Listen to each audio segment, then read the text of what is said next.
We're back here. Hold on. And right now, they are shutting a plant, or they are actually relieving 1,700 people. Ms. Crockett, same question for you. Okay, there we go. Would you support a universal Sorry about that. income for all Americans? You have 30 seconds. So again, there's plenty of studies that are still out there, but Yeah, fucking Spectrum. sponsor of raising the wage. At the end of the day, the one thing that I hear from most people is that they are frustrated because all of their costs are going up, but their wages are going nowhere. And so I think that if we address that first and foremost, I think that a lot of the inequities and a lot of the harm that is being inflicted on Texans and frankly everyone in this country, they would start to feel some relief. At the same time that all costs are going up, wages are stagnant, and we know that the corporate bosses are experiencing record bonuses that they are being paid by their corporations. Before we move on, let me go back to Mr. Talarico. So if we can get an answer to a question, what's one policy that you would prioritize to bring down costs for Texans? I'll actually give you a few. So I agree with Congresswoman Crockett. If we're going to lower costs at the grocery store, we've got to repeal the Trump tariffs. But if we're going to lower the cost of healthcare, we've got to put caps on more life-saving drugs and bring down those prices. And to reduce the cost of childcare, we got to finally provide universal early childhood education to every single child in this country. Last one, to lower the cost of housing, we should ban Wall Street from gobbling up our housing stock in this country. All right, thank you. We want to go to another question for both candidates from a union member. Cheryl Eliano comes to us from Killeen. She is the District 10 National Vice President of the American Federation of Government Employees. Here's her question. The past year has brought a lot of uncertainty to federal workers, many losing their jobs due to the executive orders barring collective bargaining. If elected, what 3 things would you do to support federal employees? All right, Ms. Crockett, we'll begin with you. Ms. Eliano asks, what 3 things would you do to support federal employees? You have 60 seconds. Yeah, so shout out to AFGE and all that you've done. As a member of the Oversight Committee, we definitely were fighting hard against this collective bargaining issues that this administration decided to usher in. So number one, as it relates to the executive orders, we have partnered with different organizations that were filing lawsuits, because most people don't realize that we as members of Congress can't bring the lawsuits ourselves. So we've partnered with organizations to make sure that we could get your stories out there and get some folk as plaintiffs to sue this administration. And thankfully, organizations like Democracy Forward have been very successful. You know, we know that there were a lot of people that were told, wait a minute, you're kicked off the rolls. And then ultimately what happened is, well, they had to be brought back because of court order. There at least is one branch of government that has not necessarily fallen apart. Number two, we need to make sure that we actually instill laws that are the exact opposite of the executive orders. The biggest issue that we have right now, though, is even when we are writing laws and even when they are passed into law, is the lack of enforcement. And so at this point in time, we are going to have to exercise more oversight over these agencies. 10 seconds for your third point. The third point, we are going to have to exercise oversight over these agencies, as well as make sure that we just empower our unions, because union busing has been another one of those agenda items for them. And so the more powerful our unions are, the better that the unions can fight for the actual workers. Ms. Crockett, thank you very much. Mr. Talarico, same question for Ms. Eliano. What are the 3 things that you would do to support federal employees? You have 60 seconds. Yeah, and we shouldn't call them federal employees. We should call them what they are, which are public servants. They are signing up to do difficult jobs serving this country, and instead of disrespecting that service, we should honor it. So the 3 things I would do is, 1, reverse all of the DOGE cuts and reinstate those employees. 2, make sure that we're raising their wages so they're paid what they're worth. And then 3, make sure that we protect their right to organize and right to collective bargain. And this, I think, is so critical, because we're not going to recruit the next generation to enter into these public service roles with this kind of disrespect. And we're seeing it all across the federal government. It has to end. The only way to do that, though, is to win in November and have a Senate majority that will finally hold this executive branch accountable. Mr. Talarico, thank you very much. We want to switch now to another topic, raising concern for Texans. You all have already touched on it, but let's go ahead and go in depth on skyrocketing healthcare costs. What do you see as a fix or an alternative to the Affordable Care Act? Mr. Talarico, you have 60 seconds. Well, I believe healthcare is a human right that shouldn't depend on how much money you make or what zip code you're born into. This is personal for me. I was 28 when I was diagnosed with type 1 diabetes. My first 30-day supply of insulin cost me $684.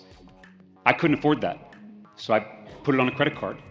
That's because Big Pharma has a chokehold on the healthcare system in this country. They have a monopoly on the insulin market. So when I got elected, I took on Big Pharma and their lobbyists, and we passed a $25 insulin copay cap.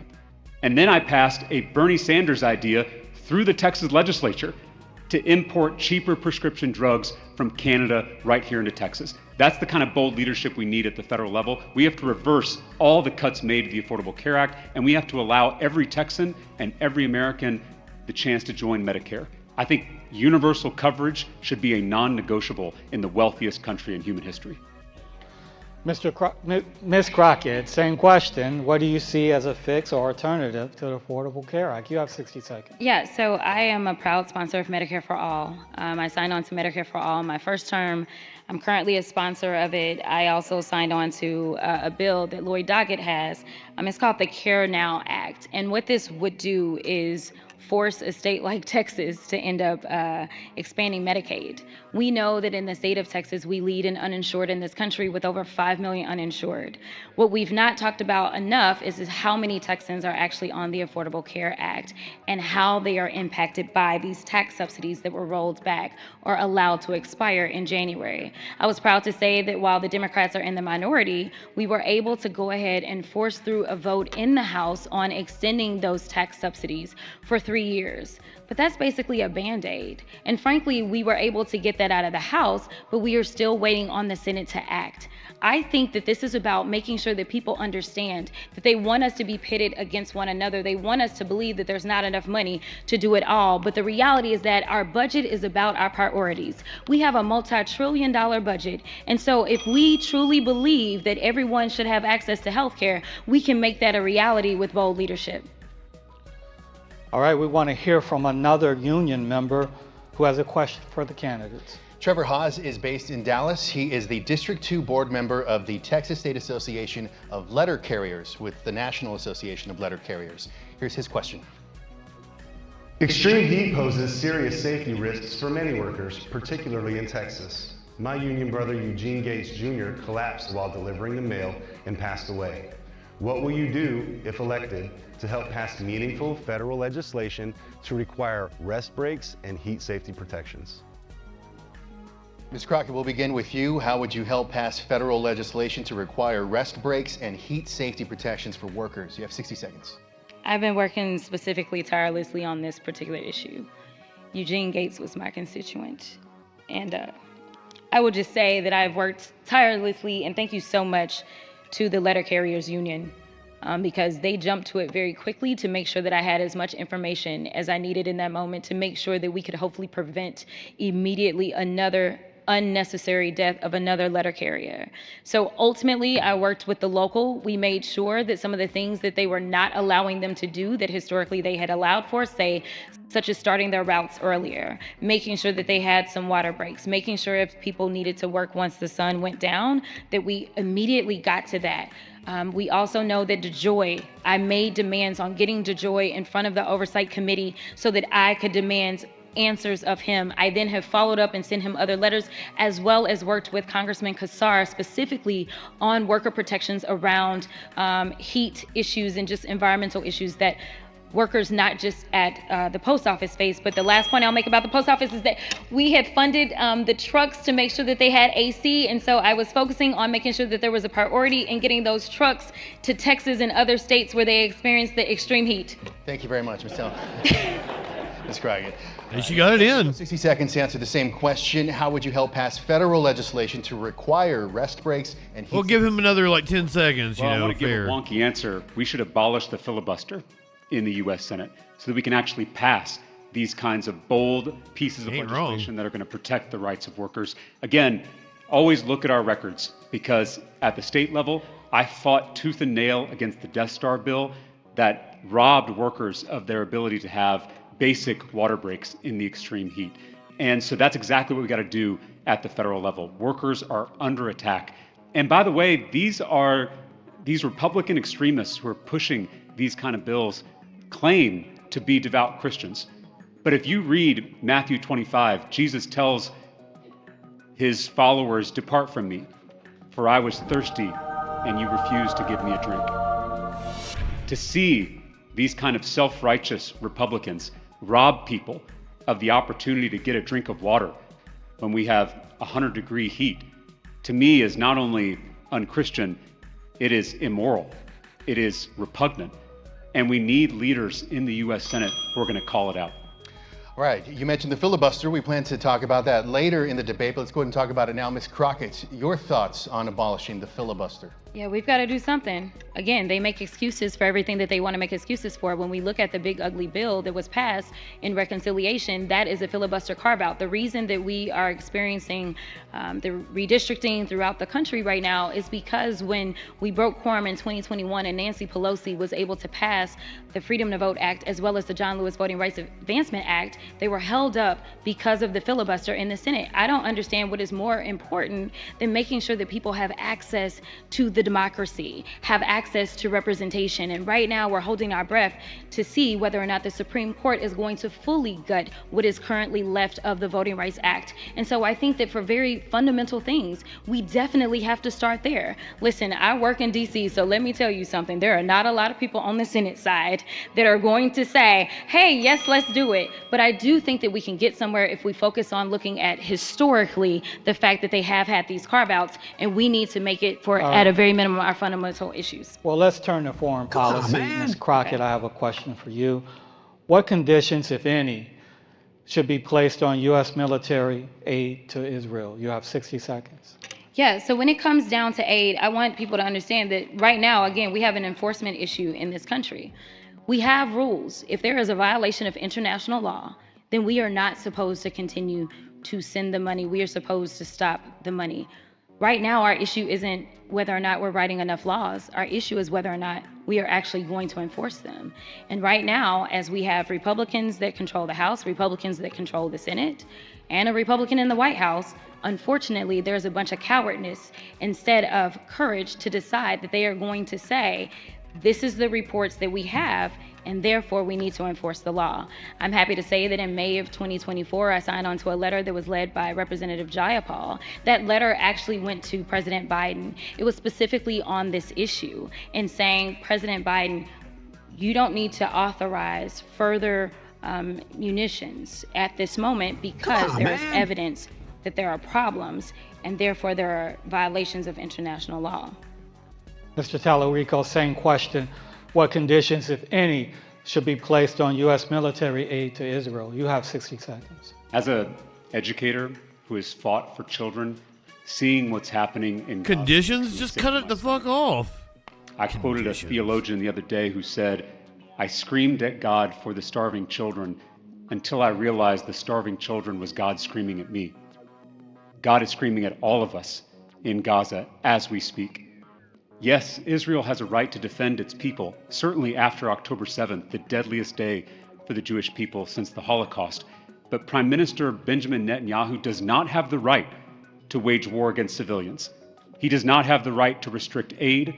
He does not have the right to use famine or collective punishment as tactics in that effort. And so I have said that if I'm in the United Not States, high enough for I will this use shit. every bit of this country's financial and diplomatic leverage to end the death and destruction in Gaza, which means banning offensive weapons to the Netanyahu government and ensuring that we have candidates all across this country who are going to speak the truth about this issue. And I have done that repeatedly. I would not vote to Benjamin Netanyahu that he is currently using to slaughter children in Gaza. Let's stick with foreign policy. Ms. Crockett, you have publicly criticized the U.S. military operation in Venezuela and the capture of Nicolas Maduro. In 30 seconds, do you think the president needs congressional approval before taking military action against a foreign country? Absolutely. We had a briefing on this issue. I was not satisfied with that briefing. At the end of the day, this president is seemingly trying to plunge us not only into a civil war with ICE, but he's also trying to plunge us into World War III. And he's not trying to stop at Venezuela, which is why we must have a check on him, because he is threatening Greenland. He has decided that he wanted to threaten Cuba, and he's talking about going after Mexico, which happens to be Iran, Mexico, I largest go on trade and partner. on. He is consistent. If we don't stop him, I am afraid about how many other folk are going to be trying to come after us. We have to stop him in this moment. All right, Mr. Talarico, you've also criticized the current administration's military action in Venezuela. 30 seconds for the same question. Do you think the president needs congressional approval before taking military action against a foreign country? Absolutely. We have to confront this new American imperialism seeking to colonize Venezuela and Greenland. And I said in the beginning of this debate that I don't see politics as left versus right. I see it as top versus bottom. This intervention in Venezuela is not only reckless, Top versus bottom. it is deeply corrupt. Trump promised the biggest oil executives in this country a, quote, great deal if they gave him $1 billion for his reelection campaign. And then he turned around and gave them a gift. He gave them the nation of Venezuela, home to the largest oil reserves in the world. So we have to call out this kind of corruption. Billionaires don't just run our economy. They don't just run our government. Now they run our foreign policy. We need a senator who's going to stand up to those billionaires in Washington, D.C. Staying with you, Mr. Talarico, with regard to Iran now, if military action is taken without congressional approval when it comes to Iran, how should the Senate hold the administration accountable? You have 60 seconds for this one. Right now, we have a Senate that is not holding the executive branch accountable. We don't have checks and balances in our government anymore. And that has to end, because as we've seen, the administration is not going to come to Congress for congressional approval for military action, a blatant violation of our laws, of our Constitution. And we can have discussions about how to respond in Iran, where we have seen so many innocent civilians, protesters murdered on their streets. We're also seeing that in Minnesota as we speak. And so that conversation needs to be had out in public, and it needs to be a decision made by the people's representatives, not a rogue administrative state. All right, same question for you, Ms. Crockett. You'll also have 60 seconds with regards to Iran. If military action is taken without congressional approval, how should the Senate hold the administration accountable? Yeah, so, for 2 seconds, I had a glimmer of hope when it came to the Senate as it relates to Venezuela specifically, because there was a war powers resolution that they put on the floor, and we had the votes. There were Republicans that said this is wrong after all the briefings. They understood that to allow for this permission structure would only allow for him to do the things that he's been doing now, which is to continue to bully people. And so as they voted on the war powers resolution, they received a phone call from the White House saying you need to change your votes. And so people changed their votes. And so first step that we've got to do is we've got to actually get to the majority. That is why this Texas seat matters. This is actually bigger than Texas. This is about our democracy and this country right now. This seat has to flip if we are going to make these changes. So we've got to make sure that we've got the numbers. But also, we got to talk to those Republicans that feel like the Republican Party has just left them, such as the Thomas Masseys of the world, who will always stand up and do what he truly believes in. There are still a few senators like a Tom Tillis. I'll give him that, but man, is he stupid on a lot of issues. We're going to band together with. He does stand for what he believes in. You can believe him when he talks, though. All right, let's get back to some domestic topics. Ms. Crockett, you have said you would absolutely at least support an impeachment inquiry into Donald Trump if he engaged in misconduct. Under what specific circumstances, if any, would you support impeachment or an impeachment inquiry, and where do you draw the line? You have 60 seconds. So I want to be clear about this. Because the things we agree with Massey on are like campaign finance reform. They are right now. I think that there is checking presidential power and shit like that. The things that Harris agreed with Cheney on was, war, more than once, defense contractors. impeachment resolutions and I have voted for them. This is March the Now, 3rd, ultimately, I think, do I think that we Tones. should go through the formal process so that we can do all of the data collection that we need to do so that we can have all of the evidence? Absolutely, because basically it is a prosecution. And so we need to make sure that people are actually honoring those Yes, subpoenas. March 3rd. We need to get all of the information. And so I think that we should start at an impeachment inquiry. We should go and get all of the information. We should allow the American people to hear and see that information, call their representatives, urge them to make the votes, and then ultimately, if we feel like there is enough evidence that has been presented in committee, which it most likely would be judiciary where I currently serve, then we take that vote. We take it to the entire House floor. Now, there are those that say there is no point because we impeached him twice and then he ultimately did not get convicted. Is that where you're going? Ms. Crockett, but name one thing specifically that he should be impeached for. I think that he should be impeached as it relates to his unlawful use of the tariffs. That's a very easy one. He doesn't have the legal authority to do He just murdered somebody in the street this morning. anything else as it relates to his legal authority. I think the courts have stopped him, whether we're talking about birth Tariffs is what you go with? but Jesus. have not yet weighed in specifically on the impeachments.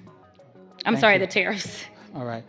Mr. Talarico, while you have been critical of Donald Trump, you have not publicly called for impeachment. If elected to the Senate, under what specific That blew my circumstances, mind. if any, I'm not high enough for this support shit. impeachment or an impeachment inquiry, and where do you draw the line? You have 60 seconds. I think the administration has certainly committed impeachable offenses, particularly when it comes to using their public roles to enrich themselves. I will conduct myself in any impeachment proceedings in the United States Senate just as I did in the Texas legislature when impeachment charges were brought against our corrupt Attorney General. I evaluated all the evidence. I said it was the most serious vote I ever casted because I was removing a duly elected public official from office. The person who I voted to impeach is now running for this Senate seat on the other side of the aisle. And it should underscore the importance of stopping a Senator Ken Paxton, maybe the most corrupt politician in America, and that's saying something. So to answer your I had a question, girlfriend, her mom people called can me look the at bottom how of I the barrel conduct one myself time. In those impeachment proceedings, I will pour through the evidence. I will treat it with the utmost seriousness, and I will vote my conscience, and I will do my duty. And I She believe probably ain't wrong. about enriching himself financially, but be specific. What's one thing you would vote to impeach? Gromer, I'm not going to articulate articles of impeachment here at a political debate, but if those charges are brought in the U.S. House and they come before the U.S. Senate, I will carefully evaluate them, I will weigh the evidence, and I will do my duty as a U.S. Senator. All right, let's talk about the U.S. Supreme Court now. Ms. Crockett, you have co-sponsored legislation to expand the Supreme Court. You argue that the court has been politicized and no longer reflects democratic accountability. In 60 seconds, what specifically led you to that position? Yeah, so there's a couple of Bust things. away, my Just to friend. give a little bit of history on the expansion of the court. The court has been expanded a total Speaking of 7 smoky times barrels. in the history of this country. The last time that this court was expanded was 150 years ago. Our country has actually expanded a little bit faster than the court has.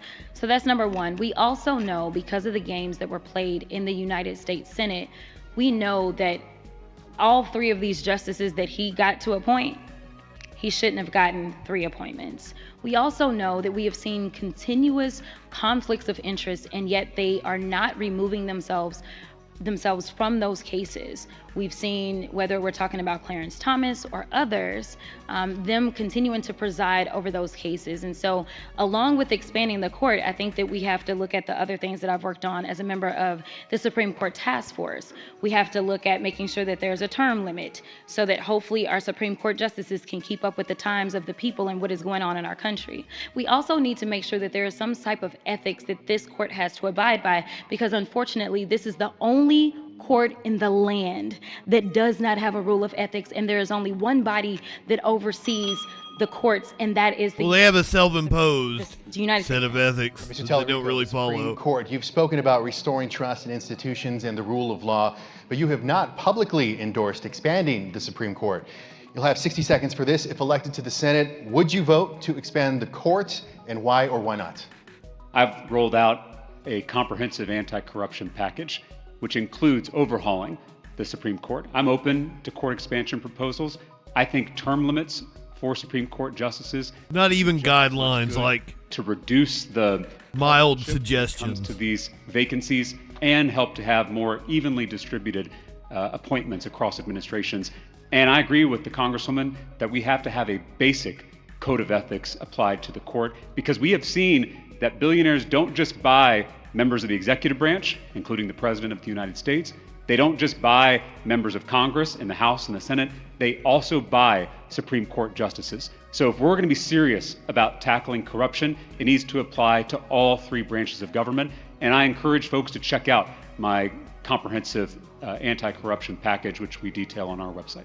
And just to be clear, you said that you're open to expanding the court, but you're not committing to voting yes on expanding? It depends on the proposal. I think what people know, based on my time in the legislature, is I'm a policy wonk. And I know in these kind of back and forth with media, they want a yes or no answer. I like that proposal of like rotating judges out. All right, And what let's was talk it they about get? campaign finance. 12-year Mr. terms or Talarico, something like You have that? criticized the political influence of billionaire mega donors. Records And you show stagger it to where you each accepted money president gets from to Texas appoint Sands 2 PAC, which lobbies every for 4 expanding years. casino gambling and is backed by billionaire Miriam Adelson. Can you explain the exception that was made there? You have 60 seconds. Yeah, I've never taken a contribution from Mary Adelson, never met her, don't know her, don't plan to meet her. But I do support legalized gambling in Texas. I think it's good public policy. I think it'll bring good jobs. I think it'll bring desperately needed tax revenue into our Texas public schools. We rank 43rd in the nation in per student education funding. And I think we're losing business to Louisiana and Oklahoma. That business can be brought back here to Texas to help fund our Texas public schools. All right. Ms. Crockett, campaign finance records show you have accepted donations from PACs and companies like We're coming to the end of this debate. Blue Cross Blue Shield and JP Morgan. In 60 seconds, how do you keep corporate donations from influencing your vote? Yeah, so it's interesting that you brought up the corporate PAC money on the state level. Unfortunately, on the state level, there are no limits. On the federal level, there are limits. And I know that you specifically pointed to Miriam Adelson because she's the person who allegedly is tied into this PAC. And I just want to say that, number one, we have actual limits. So our limits have been $5,000. Number two, that money has not come from an individual, especially someone who is believing that Trump should have a third term. Instead, this money has come from the employees. Number four, you didn't bring it up, but Goldman Sachs, which is located in my district, a number of these companies have an actual blueprint in Texas 30, and their workers wanted to make sure, because they are taking $5, $10 out of their checks, that they had access. But I do want to be clear. I want to win. And so at the end of the day, what I've done with that money is I've donated almost $600,000 just in my freshman term to make sure that down ballot candidates could win throughout this entire country. And I'm committed to making sure that no vote that I ever take has anything to do with somebody giving me a check. Mr. Talarico, do you want to respond? Miriam Adelson is a billionaire. She does run the Sands PAC. You want to respond to what Ms. Crockett just said? Like I said, I don't know Mary Adelson. It sounds like she and I disagree on almost every issue, but we do agree on legalizing gambling in Texas. And as I've outlined before, why that is good public policy. And so again, I think what we need to do is ban corporate PACs in this country. I think we need to ban super PACs, which is how billionaires fund our campaigns with secret, unlimited donations. And we got to go further, and we've got to ban members of Congress from trading stocks and enriching themselves while they're in public office. I'll say, Ms. Crockett, a follow-up question on this topic. You have 30 seconds. In polls, voters across Texas have voiced frustration with what they see as corruption and special interest influence in Washington. You are in Congress now, so how would you respond to voters who believe the system is rigged? I agree. I'm running for the United States Senate because I think that it's time for us to do our best to try to unrig this system. Listen, I'm not a likely story. I didn't come from a family where everybody thought that I was going to end up in politics. And frankly, as I started this off, I said that I hate politics. At the end of the day, we need to do things like you were talking about the enrichment issue as it relates to Donald Trump. Donald Trump has enriched himself to the tune of $1.4 billion since he has been in office in violation of the Emoluments Clause of the United States Constitution. That's just in this term. All right, we're tight on time. Let's move to Mr. Talarico. A 30-second follow-up question for you. You've touched on themes of moral leadership and restoring accountability and trust in government. If elected to the Senate, what specific anti-corruption measures would you prioritize, and how would they be different from what Washington has already promised but failed to deliver? Well, I've already outlined some of them: banning corporate PACs, banning super PACs, and banning members of Congress from trading stocks. I also think we need to ban forms of corruption that don't involve money.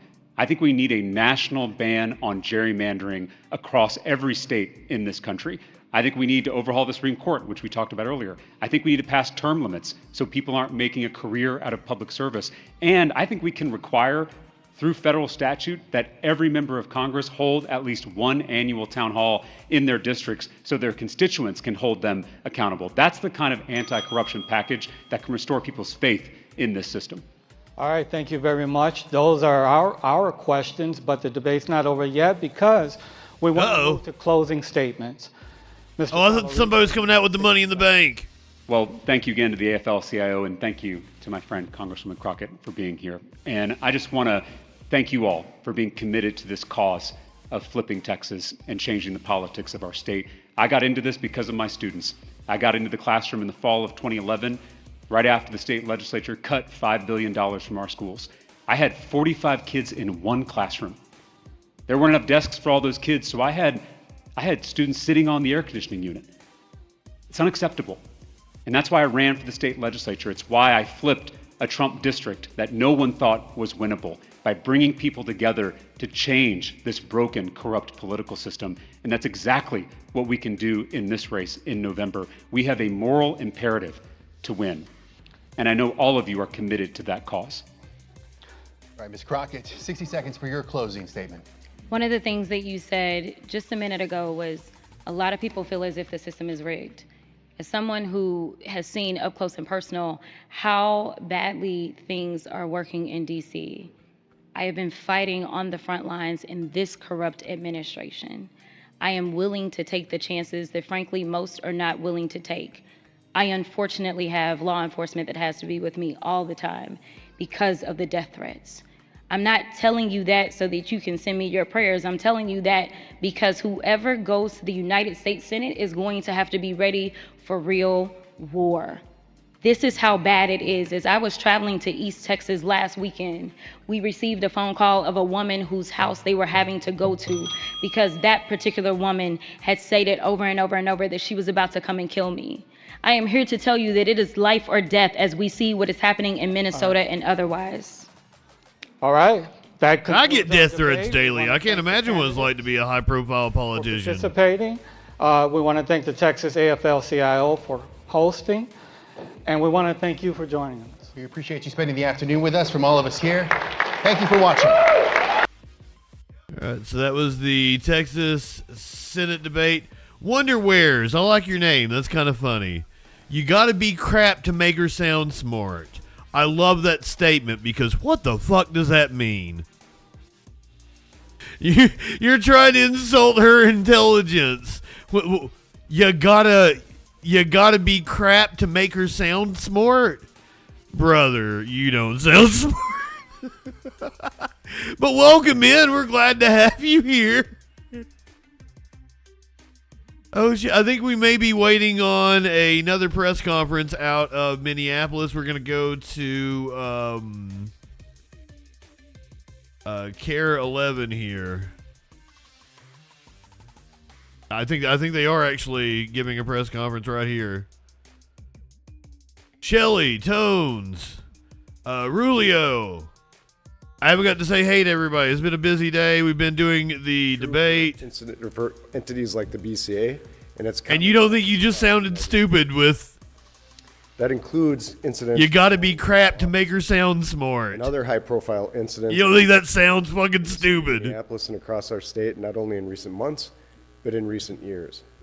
Our highly trained, independent team of investigators, crime scene personnel, are experts at conducting these types of investigations. This is all they do. I love it, brother. She's a lawyer. Did you Decisions pass about the guilt or bar? Innocent. But we I don't think you compile the could. facts of the incident for review by proper prosecutorial authorities, both at the state and federal levels. This morning, I was in contact with the Minneapolis Police Department after the incident that you're all familiar with now. They requested our Force Investigations Unit respond to the scene. But Wonderwares, you seem very passionate about Jasmine Crockett. Is she your congressperson? Minneapolis. What occurred was our team responded to the scene, and I was in contact with federal authorities to inform them that that was going to occur and that we were responding to the scene in Minneapolis. When our team arrived, they were blocked by federal agents with the Department of Homeland Security from accessing the scene. We worked with them and were in contact with the FBI, trying to attempt to access the scene so we can gather evidence to understand what occurred and work through this process. Our team also secured a search warrant for the scene, which is an unusual move in a public area like that, but we did that. I asked you a question. I haven't said whether I'm a fan of Crockett or not. I asked you a direct question. You just avoided it. Do that scene examination. We have a long history of working side by side with the Federal Bureau of Investigation on all types of cases. That's true in other high-profile incidents that you've seen and officer-involved shootings. Is she your congressperson? Remains the case that we do and will be going forward. They're excellent partners to us as an organization, but unfortunately, in these recent events, others outside of the state are making decisions that that does not occur.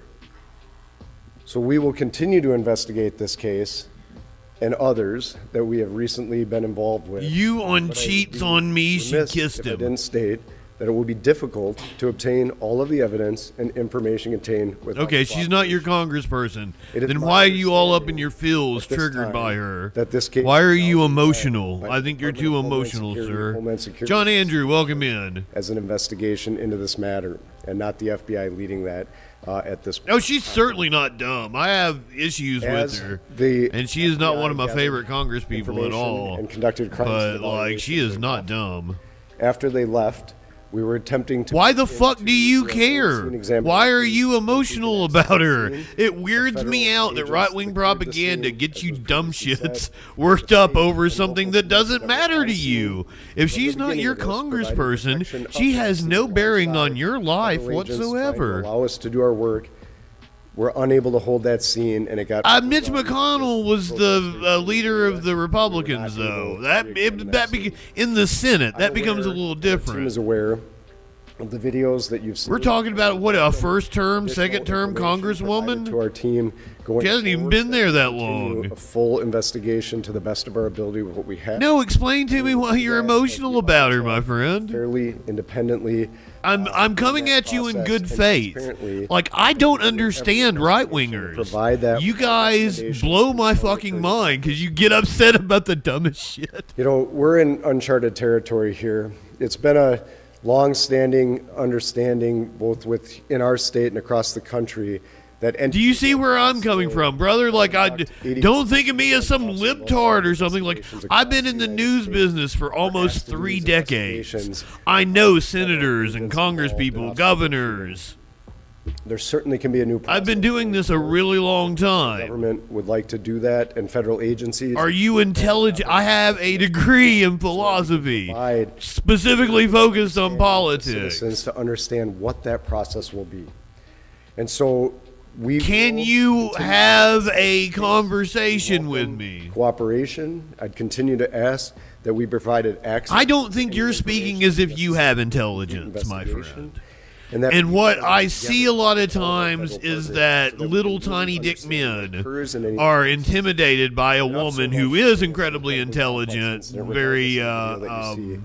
And the only way eloquently to really spoken. truly understand What occurred is and they can't stand it, so they get real mad. And that seems like what you are doing in my chat. So do you see where I'm coming from? And large investigation to really. I don't think you can have a law degree and be unable to speak intelligently. And you also have not spoken intelligently in my chat. These investigations and others. You sounded like a complete fucking dumbass. You understand this, right?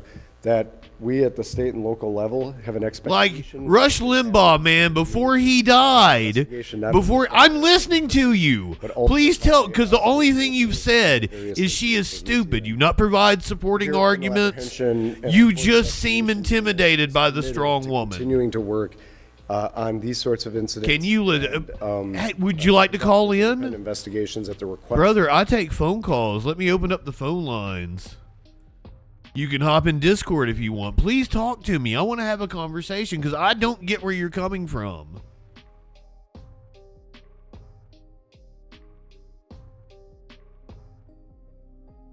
Felix, welcome in, my friend. I don't know who you're saying is voting for Donald Trump, but like, we don't know that Wonderwear has voted for Trump. He could be a libertarian. He could be an independent. Be apolitical, what have you. So, like, let's not make judgments about people. 917-830-4359 is the phone number. The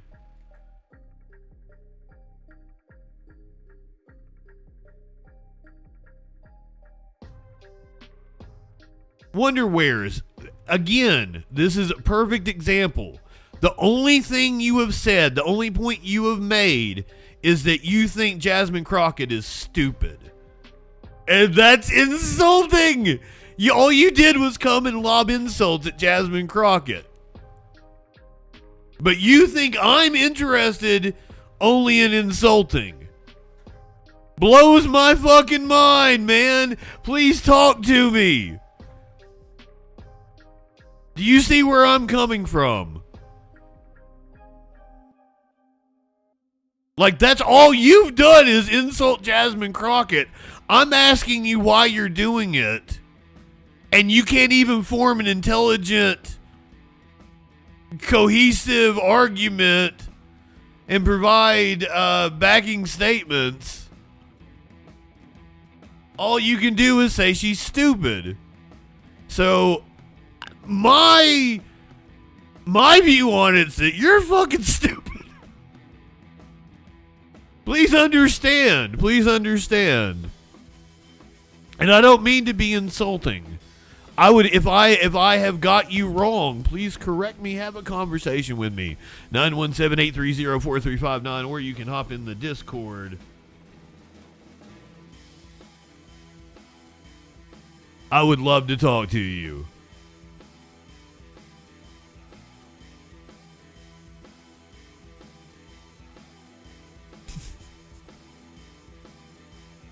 Are you with me, friend? Do you see what I'm talking about? You accuse me of only insulting when that's all you've done. You insulted people. And, like, I don't think anybody in my chat particularly likes Jasmine Crockett is the thing. Is like, if you could have held an intelligent conversation with us, like, people would have talked to you about it. But you just came in here and, like, the strong black lady, stupid, and acted like a little fucking baby. And that's why I hate right-wingers.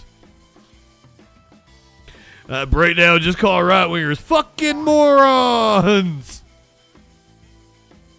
Even Rush Limbaugh, before his crusty ass died, he even said, you guys look like goddamn kooks. As a conservative, it's getting harder and harder to not look like a kook.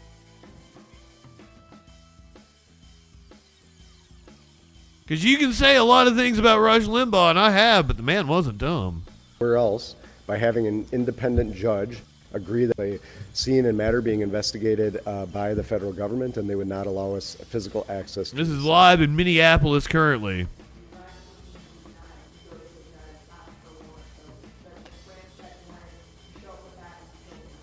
That's accurate. We were denied after we provided information we had a warrant. Please.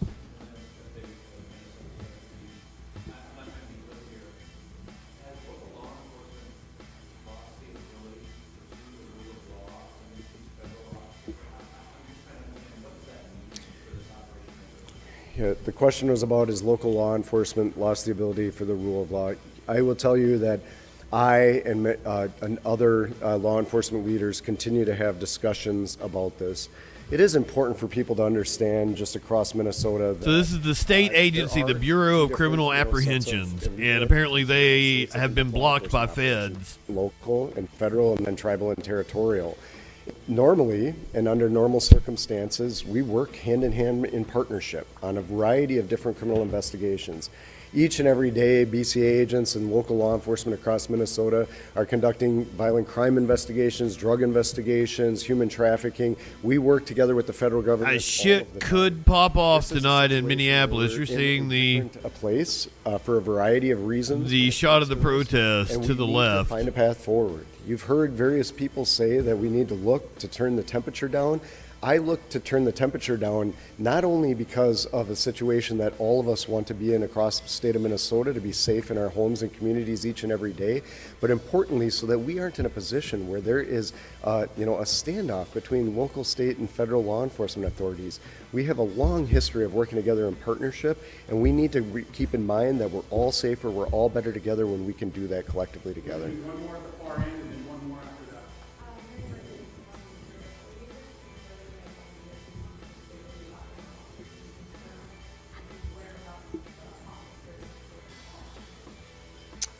The questions are, can I confirm the identity? I'm aware of what's being reported. That's who we believe the individual to be, but the medical examiner will be the one to officially identify them or at least provide us permission to do that. The second part of the question was, do we know the location of the officers involved? And the answer is I do not know.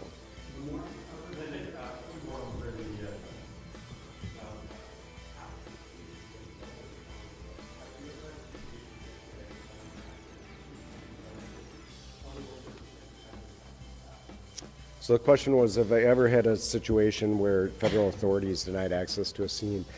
Not in my, 20 plus years at the BCA and Dumbfounded dipshits, welcome in. Investigation. Good to see you, friend. National security and sensitive reasons we wouldn't have a line of sight into, nor would it be our position to ask for access to information in those particular instances. Wingy Poo, I'm sorry I had to tell you good afternoon. Welcome in, darling. Thank you for the resub. I'm not aware of an instance where that's ever happened. So Thank you, everyone. Thank you. Thank you. All right, you've been listening to Drew Evans, the superintendent of the Minnesota BCA, giving an update on their investigation. And two key takeaways from that. Oh, make my heart skip a beat saying shit like that. Is he says when the BCA team arrived, the DHS agents on scene blocked them from entering, and they were blocked even after going to a judge to get a warrant to enter the scene, which is not something that law enforcement typically has to do to go to an active scene. Wow.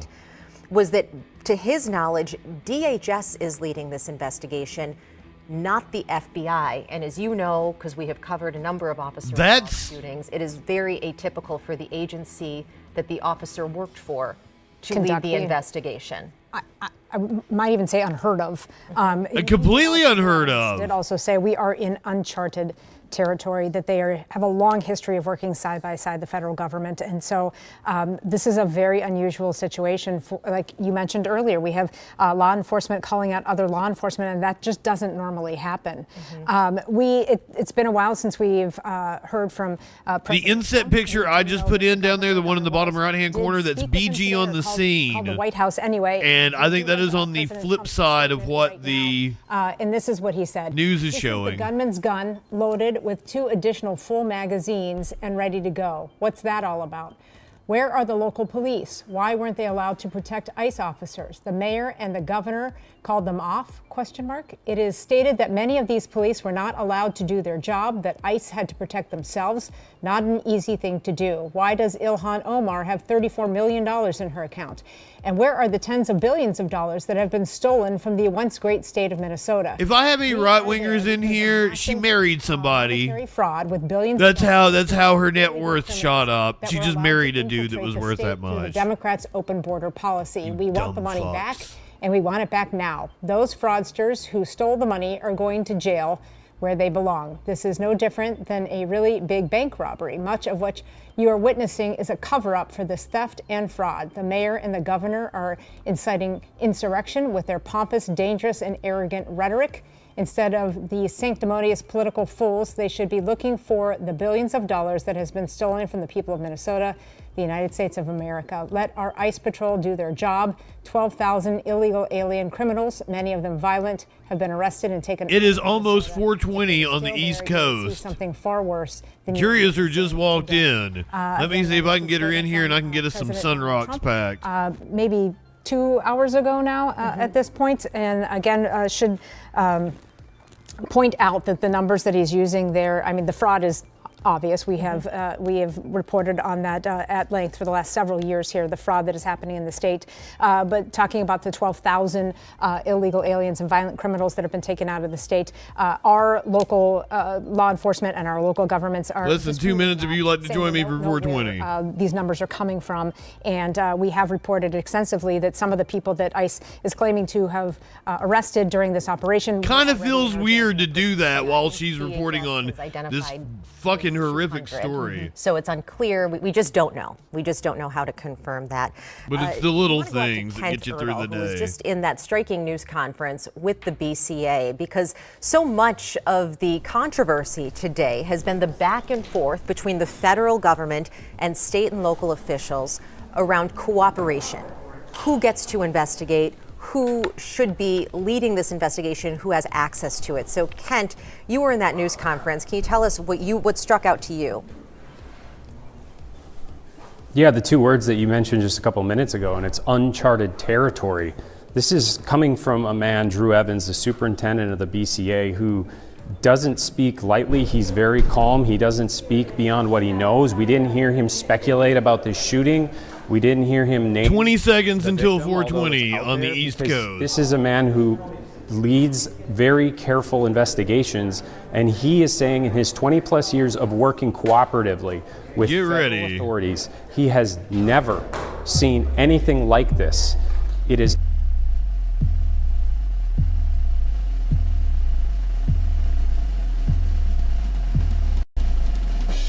Happy 420 East Coast peoples. Ow, there's Curiouser, she made it.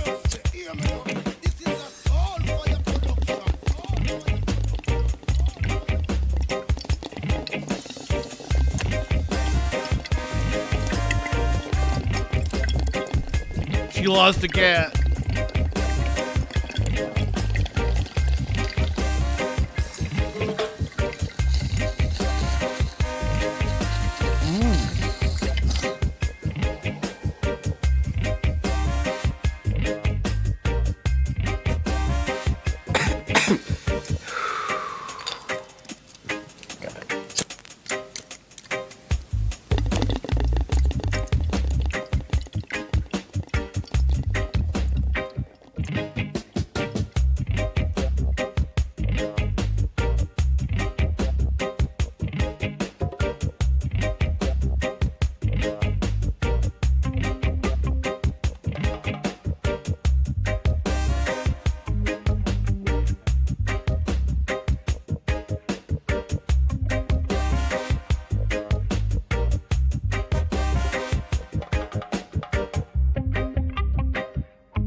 I forgot I've set it up to where we're streaming vertically on YouTube now.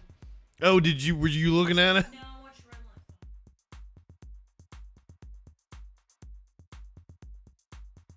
Well, it's a completely different setup.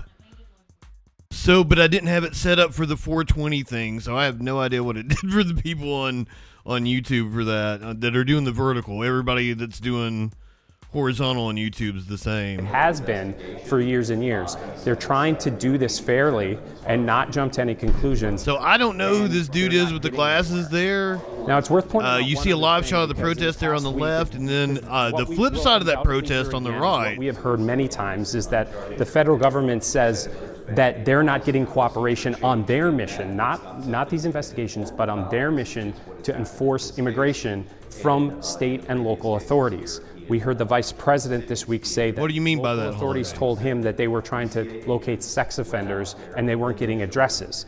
Now, I had talked to the Department of Public Safety and the Bureau of Criminal Apprehension. Like I made the top part smaller so it showed more of the screen, but I don't like so much of me. I'd rather show not only did it more once, they did it screen, twice, including once earlier this week, which gave them information to then put a. We're just trying this out though. So if you're watching YouTube Vertical right now, this is the first time I've ever done this. They were looking for. I'm trying to figure out what is the best for you guys. Thank you for being here. Subscribe to the channel and go watch the horizontal clip. Join us on Twitch. So what's happening right now in this operation? But then when they're coming in and asking to gain I think it looks good on her phone. To a crime scene to start their own investigation. I like that. I might have to. As again, it's always happened. They're not getting access. So this is the cognitive dissonance that's happening right now in real time on what we're hearing from the federal government and what we're hearing from our local authorities that have never taken any kind of political stance when it comes to this type of investigation in the past. This is something that they continue to say. One thing worth pointing out that Drew Evans said, if the federal government were to have a new protocol where they have their own way of investigating these scenes, then they would like to know about it so that they can let everyone know. He said that essentially they would be okay as long as they know what the ground rules are and how this operates. But again, the federal government isn't picking up the phone, he says. So they can't even acknowledge what's going on. So there's a lot of unanswered questions, clearly, a lot of frustration, and a lot of long-time relationships here behind the scenes that seem to just be crumbled. Kent, and you bring up such a good point there about these relationships. Just in the last week, we've heard the Brooklyn Park Police Chief criticize the efforts of federal law enforcement. We've heard Paul Schnell, the Department of Corrections Commissioner, who it's worth pointing out is a former police officer and was the police chief of, I believe, 3 different Minneapolis area police departments. So these are law enforcement people. These are cops. And they are calling out federal law enforcement on this. And that's just something that is not typical to hear. And so we do wind up in this stalemate. Appreciate your reporting out there, Kent. We'll check back if anything new happens. And hard to combat as journalists when people want both sides. They want to hear both sides. And we are 100% trying to get both sides and trying to get facts about this case and anything else that has happened since ICE and Border Patrol have come into our community. At the heart of all of this, though, we have to remember there is a 37-year-old man who is now deceased, and we're trying to learn more about him as well. So we're going to bring AJ Legault in now to talk a little bit more about Alex Preddy, the man who was shot and killed by ICE Border Patrol this morning. DHS, by the way, saying that he was armed and planned to do harm to other officers. You've been talking to people who knew him. Yeah, I just walked back here into the station. I was out in the neighborhood where he lived, the Lindale neighborhood, and neighbors, I was breaking the news to them that Alex was the man who had been shot. And they just kept going, Alex from next door, Alex from upstairs, he's a nurse. He works for the federal government. He works for the Department of Veterans Affairs, from what we can tell so far, and that's what neighbors had told us. They said he's the neighbor that they talk to over the fence, that they, see walking his dog all the time. Okay, and is that a white guy? Part of the Lindale, Crime Watch neighbors, and they were just because he kind of looks like me, right? Heard one lady just scream, "Not Alex!" They couldn't come to grips with, the video that they're seeing of him being killed on social media or it hits a little on different TV. when it's someone you know. Yeah, directly. And some of them didn't either. They didn't put 2 and 2 together. That they were seeing the video and that this man was also their neighbor. We've got a picture of him up there. I know we're working to get some of the sound from the neighbors I spoke with. I don't know if we have that yet. I don't have an IFB in my ear right now. I think we can hear from some of those neighbors. Let's take that sound if we have it. All I know is that he's oh my gosh. All I know is that he's been a good neighbor. I talk to him over the fence all the time. He walks his dog. He's a registered nurse. I don't know what else to say. It's senseless. A lady whose name was Jeannie. She lives right next door to him, as you heard. She said this was a man she saw all the time, talked with over the fence. He was that kind of neighbor. And they were like, adamant. Hell yeah, brother. No way he was out there looking Can fuck off. harm. Ah, great name. I love your name. He was someone who was always looking to helper. care and help. Well, in some of the video, we see him potentially helping someone that was being dragged down to the ground by agents there. So, and we've seen these videos playing over and over again today. But to your point, a helper. Yeah, that's exactly what we were being told by folks who live nearby. You know, his family, when we've reached out to them, hasn't been prepared to talk, and has kind of said no comment.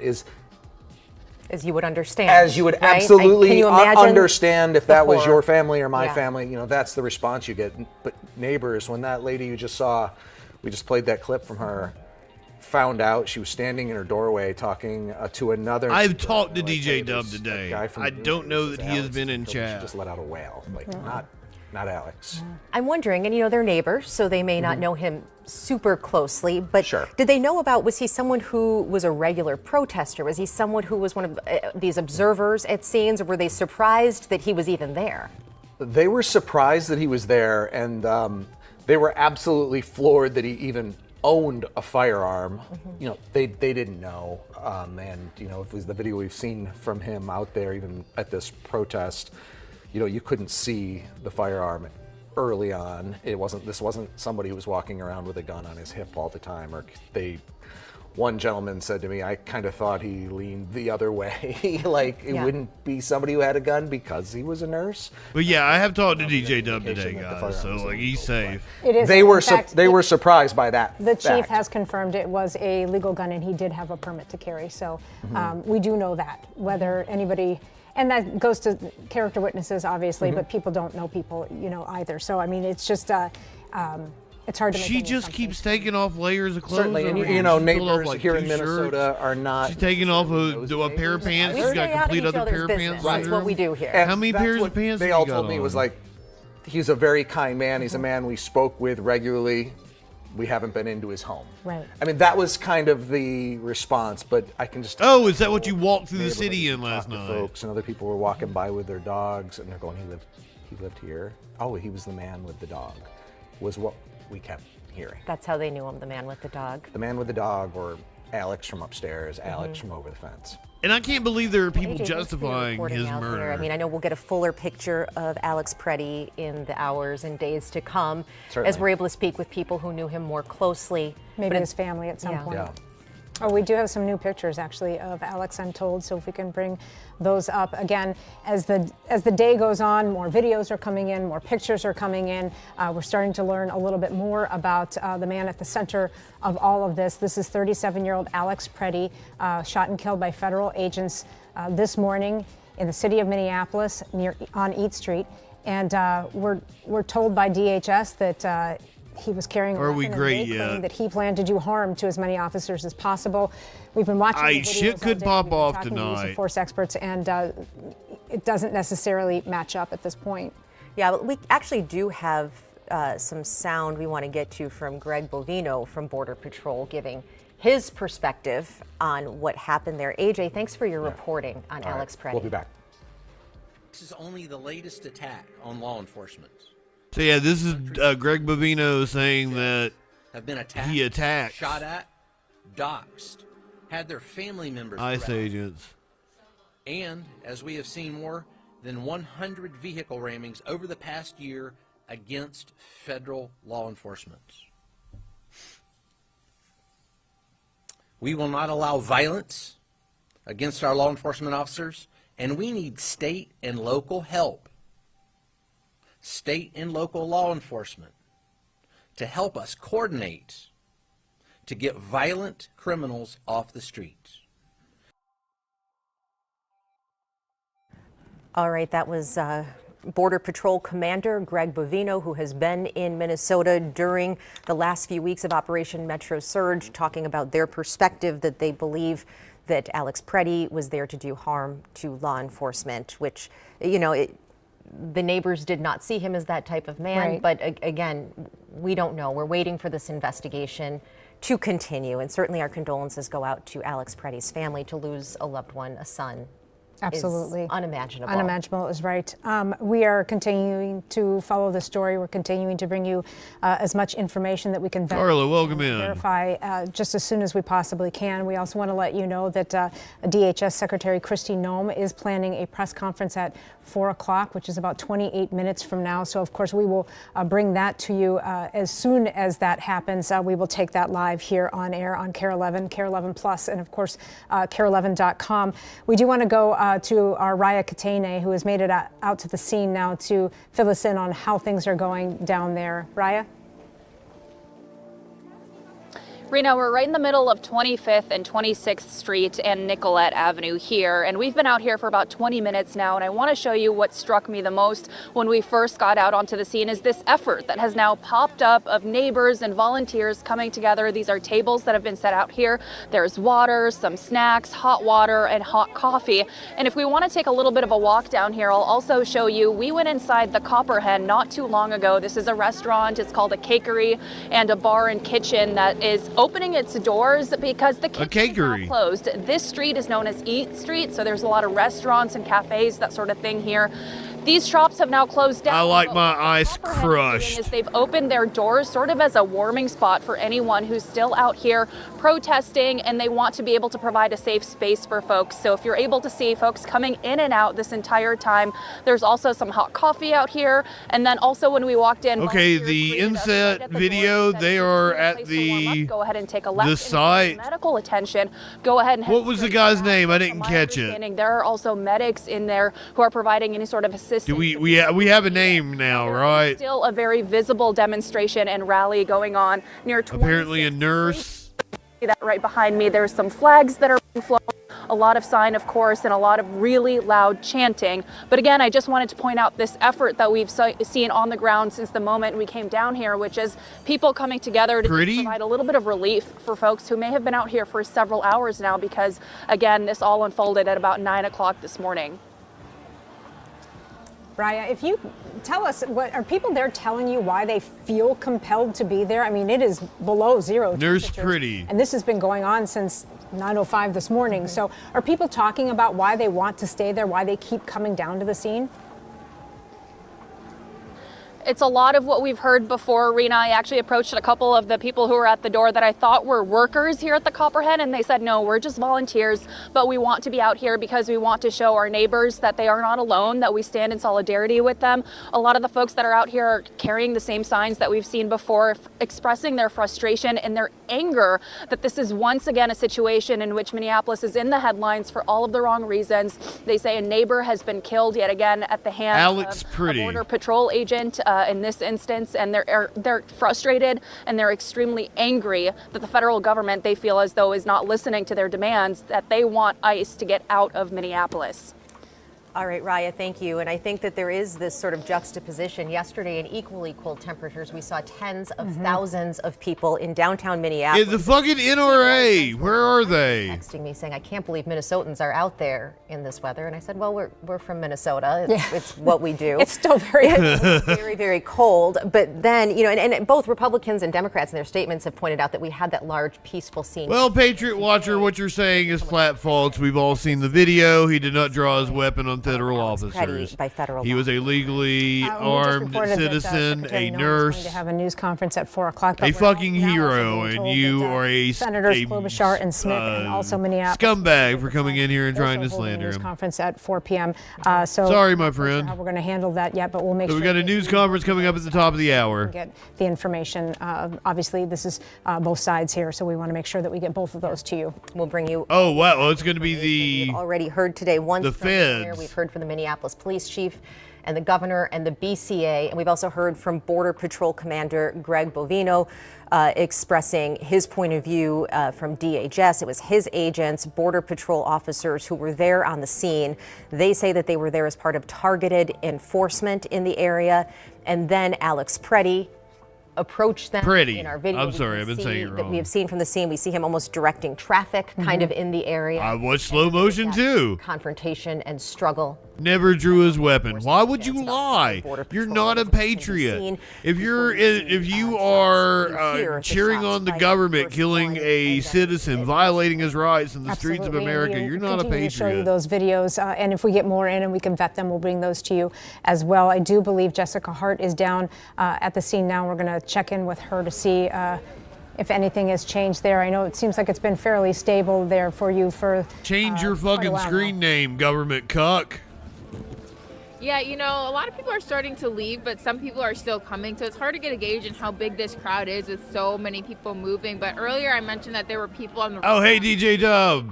Some of them over here. Chat was asking about you. Are you at the protest? It looks like there was a little bit of a dumpster in the back, and they were hopping on top and then jumping up from there to get on to that roof. And let me be perfectly clear.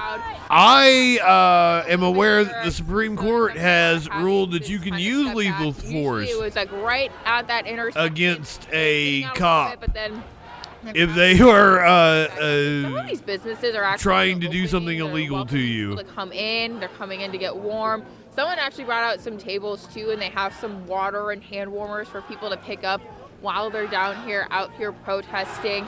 You know, the crowd has been intermittently chanting. I'm a redneck. My grandfather was forced to work in the mines by the National Guard here for during a unionization push. So we haven't seen I'm from the land where they run moonshine. Police officers, federal agents, or state troopers come back. We say fuck the cops. After they left several hours ago. Even looking down Nicollet, I haven't been able to see any squad cars. We did see some Minneapolis cops kind of blocking off part of 26th Avenue, a couple blocks north here, but we haven't seen that around this area over here. And so people are just trying to stay warm. They're fuck the police. Find solidarity within each other. They still have this intersection blocked off. They have it blocked off down at 25th and Nicollet, 26th and Nicollet, and also 27th and Nicollet. And it looked like they were starting a fire near 27th and Nicollet just to probably keep warm. We saw some smoke down from there earlier, but it's still a very active scene. People really aren't showing any signs of having to head out yet, but still people are coming and going here. But it's been very peaceful. We haven't seen anyone get, you know, frustrated or agitated, so it's been very quiet and peaceful, but we haven't seen any law enforcement. All right, Jessica Hart, thank you so very much. We appreciate you and your reporting down on the scene. If you are just joining us, we have been covering this ICE-involved or Border Patrol-involved shooting in the city of Minneapolis today, where a 37-year-old man, Alex Preddy, was killed by a Border Patrol agent. DHS saying that he was carrying a weapon and that he planned to do harm to as many officers as possible. Of course, we are working to get as much information as we can for you, but can we take a picture, show a picture of Alex Preddy here so people can just see? We finally have confirmed from his parents that he was the victim of this shooting, and we've been hearing from people all day long. We've been hearing from our elected officials, we've been hearing from the president, we've been hearing from BCA, we've been hearing from Border Patrol, and everyone has their mission of their statement or whatever it is that they want to tell us. And so we are following all of that, and we are bringing all of that to you as quickly as possible and as soon as it's happening, and we will continue to do that here. We do have two news conferences, kind of dueling news conferences coming up here at the top of the hour, one with Secretary Noem and then one with Senators Smith, Klobuchar, and Mayor Frey. We're going to take the one that starts first, and then we will, of course, let you hear and see both of those in their entirety. So we are not going to pick and choose here. We're going to show you both of those in their entirety. You will hear them back to back. And you are looking at a picture of Alex Preddy. We've learned a little more about him. We've learned that he was 37 years old. He was an ICU nurse, according to his parents. And we're told he actually worked for the VA as an ICU nurse. He is an American citizen, a Minneapolis resident, lived in the Lindale neighborhood. And important to point out, because much is being made of the fact that he did have a gun, and that is being held up by Border Patrol as a reason for this shooting. The police chief of Minneapolis tells us that he did have a permit to carry. He was a licensed firearm owner with no criminal record other than a traffic ticket. So as we've been watching these videos, we've seen them from multiple angles, and this investigation will continue to play out in the hours and days and weeks ahead, there may be even new angles that we haven't seen yet. But at this point, one of the things that's interesting about the investigation is, according to the Minnesota BCA, DHS is leading that investigation, not the FBI. Not the FBI. So they are doing an internal investigation on it rather than an outside law enforcement investigation. And also, And that's wild. That's BCA not right. normally investigates these sorts of things, and like Kent pointed out, there are organizations like the BCA in every state across the country, and it is their job to be an independent investigation unit when it comes to officer-involved shootings. In this case as well, he says they don't make the decisions about guilt or innocence. They just gather the information. However, when his team, Drew Evans from the BCA says, when his team showed up at the scene today, they were blocked by the federal agents on the scene. So they went and got a judicial search warrant from a judge, returned back to the scene, were blocked again. We're not allowed on the scene. He called this uncharted territory and said that we have a long history of working side by side with the federal government and federal agents, but that is not happening this time. Important to point out that the federal government is claiming that our local officials are not cooperating with them, which our local officials vehemently deny. So that's where we are. That's where we stand. Two sides claiming that the other side is not helping them in this process. And that has been a stalemate that's been going on for weeks now in Minnesota, in the city of Minneapolis, and throughout the state. You are looking at a live picture from the scene where there have been protests going on since this shooting happened at 9 o'clock this morning, early on, and for the first several hours. It was an incredibly tense protest, with protesters facing off with federal agents who deployed just a lot of chemical munitions. Mm-hmm. We heard numerous blasts at the scene. We had pepper balls deployed. We had tear gas deployed. Our own Jana Shortle tells us that she was pepper sprayed at point blank range by a federal agent when Jana arrived at the scene shortly after they heard about it this morning. And so we saw that go on for a long period of time. And then this afternoon, federal agents pulled out. The local officials and the state patrol ordered the crowd to disperse, but that has not happened. People have remained on the scene protesting. However, now it is a far more peaceful scenario where people are in the area chanting, holding signs, but we have not seen confrontations now for several hours with law enforcement. Absolutely, and we were told by the crews on the scene that they haven't seen any law enforcement, local police, state patrol, FBI, or other agents, Border Patrol or ICE, on the scene for a long time now. And that is when, like you said, Lauren, when we stopped seeing the gas, the irritants being put into the air. We do, oh, you know what, let's go to this right now. We have a statement from Attorney General Keith Ellison, who says, "I share the intense grief and anger of so many that another Minnesotan, Alex Preddy, 37 years old, an ICU nurse who served veterans, was fatally shot during the Trump administration's Operation Metro Surge. On Monday, my office will be in court arguing to end this illegal and unconstitutional occupation of our cities and the terror and violence it is inflicting. This must stop now." And it's worth noting that that Monday morning hearing that was previously scheduled in a lawsuit that was filed weeks ago by the state of Minnesota, asking a federal judge to order this ICE and Border Patrol surge to end in Minnesota. That judge did not immediately make that order. They wanted time to gather more information and have both sides make their arguments.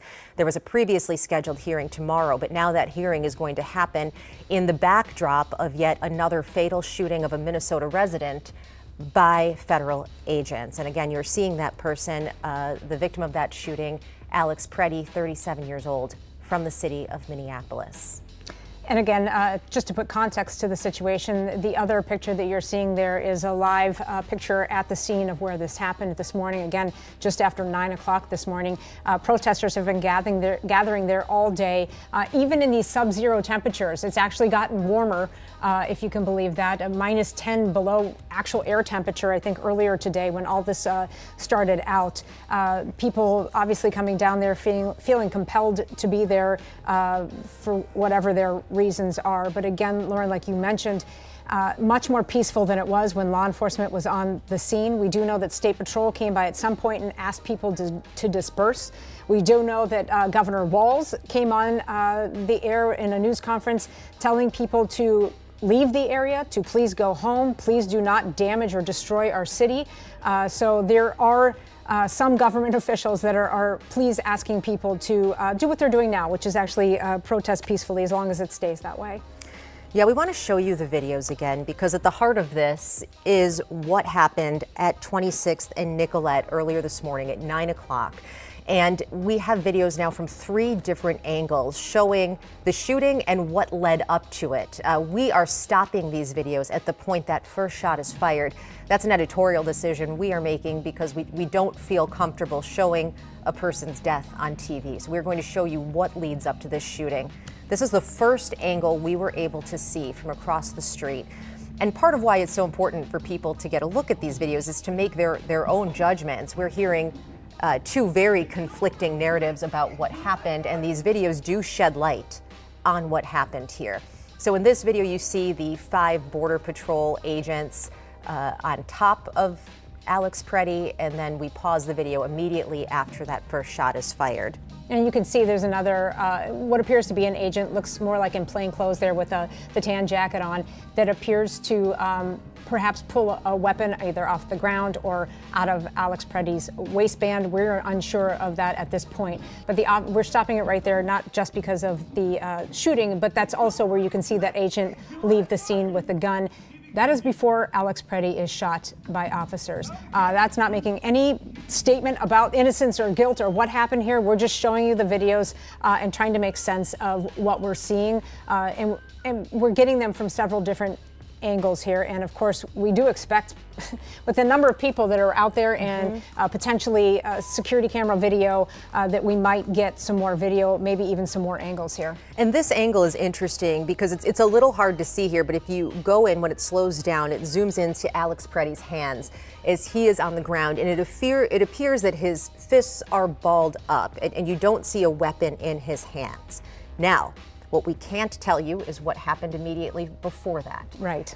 Federal law enforcement, when asked, Greg Bovino was asked today if Alex Preddy ever brandished his handgun or threatened officers with it, and Greg Bovino from Border Patrol did not answer that question. He said that it's all a part of the investigation. So at this point, yeah, because it never happened. Claimed that he had a gun in his hand, although they do claim that he appeared to be coming to the scene to harm federal agents. We've got a press conference from the feds and something local. Some local official is also doing a press conference. What happened leading up to it?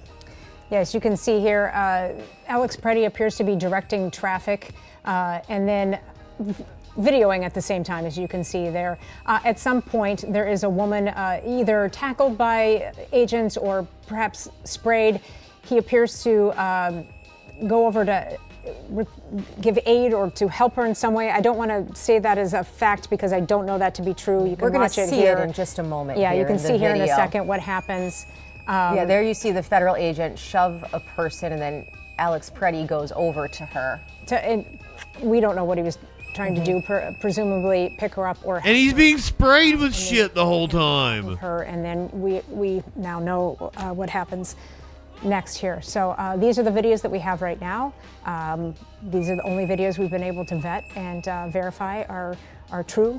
So these are the videos that we're bringing you, and again, we'll bring more. It's just a straight up gang killing in the street. We want to get out to Ian Russell, but before we do, it seems frivolous to even point this out, but we want to mention that the Timberwolves game against the Golden State Warriors is postponed tonight from the Target Center.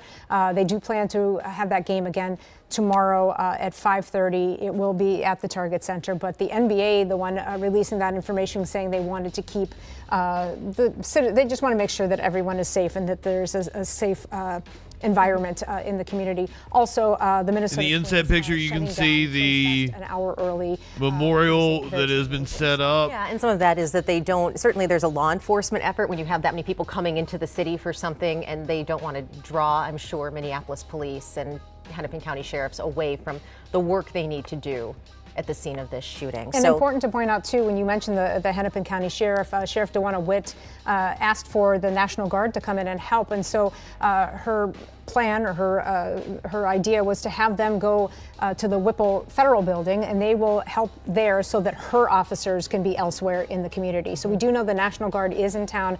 They are helping law enforcement now. Yeah, they have been deployed.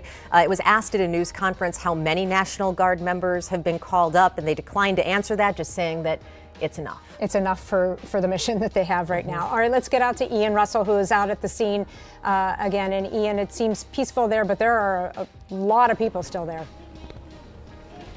Yeah, it's kind of hard to tell exactly how many people are here just from the perspective with the buildings and you know, being down here on. We're talking like 100,000 showed up for the march yesterday. We've been out here all morning. And you know, when this kind of transitioned to what this looks like now, well, a couple hours ago, I'm losing track of time to be honest with you, but it's turned into sort of an impromptu rally here. There's been several speakers coming up there, kind of voicing some things, rallying up the crowd, but peaceful is what I have seen. You know, I mean, obviously people are frustrated.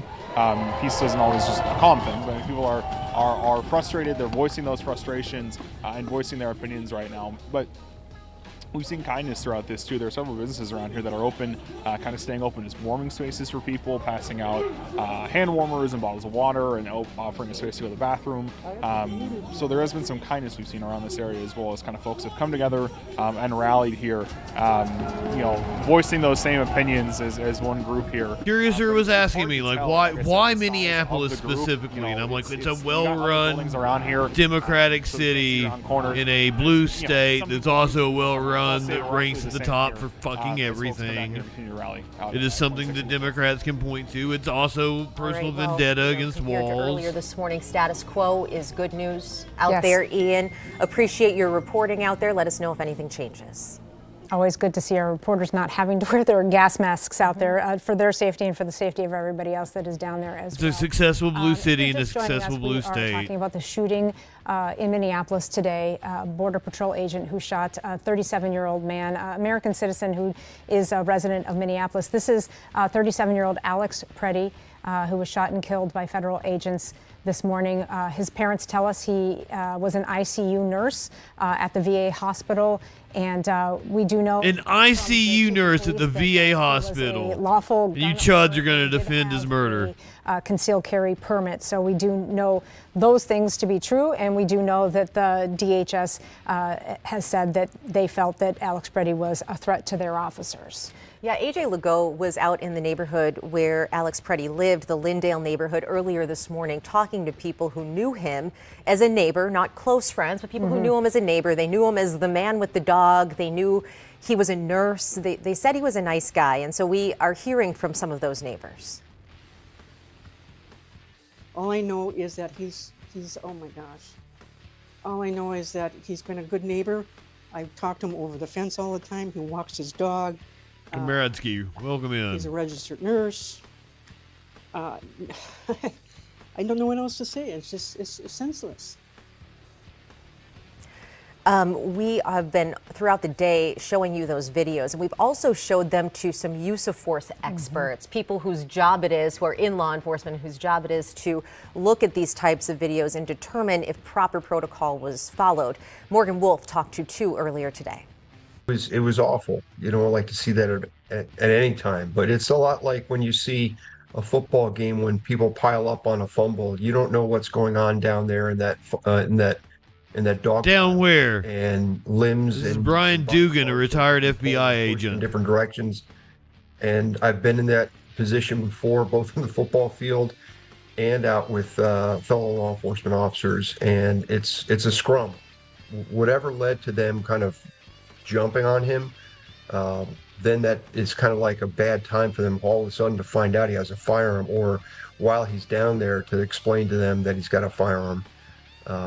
So it's certainly a bad situation and escalating when both parties have firearms, and I really feel bad for everybody involved.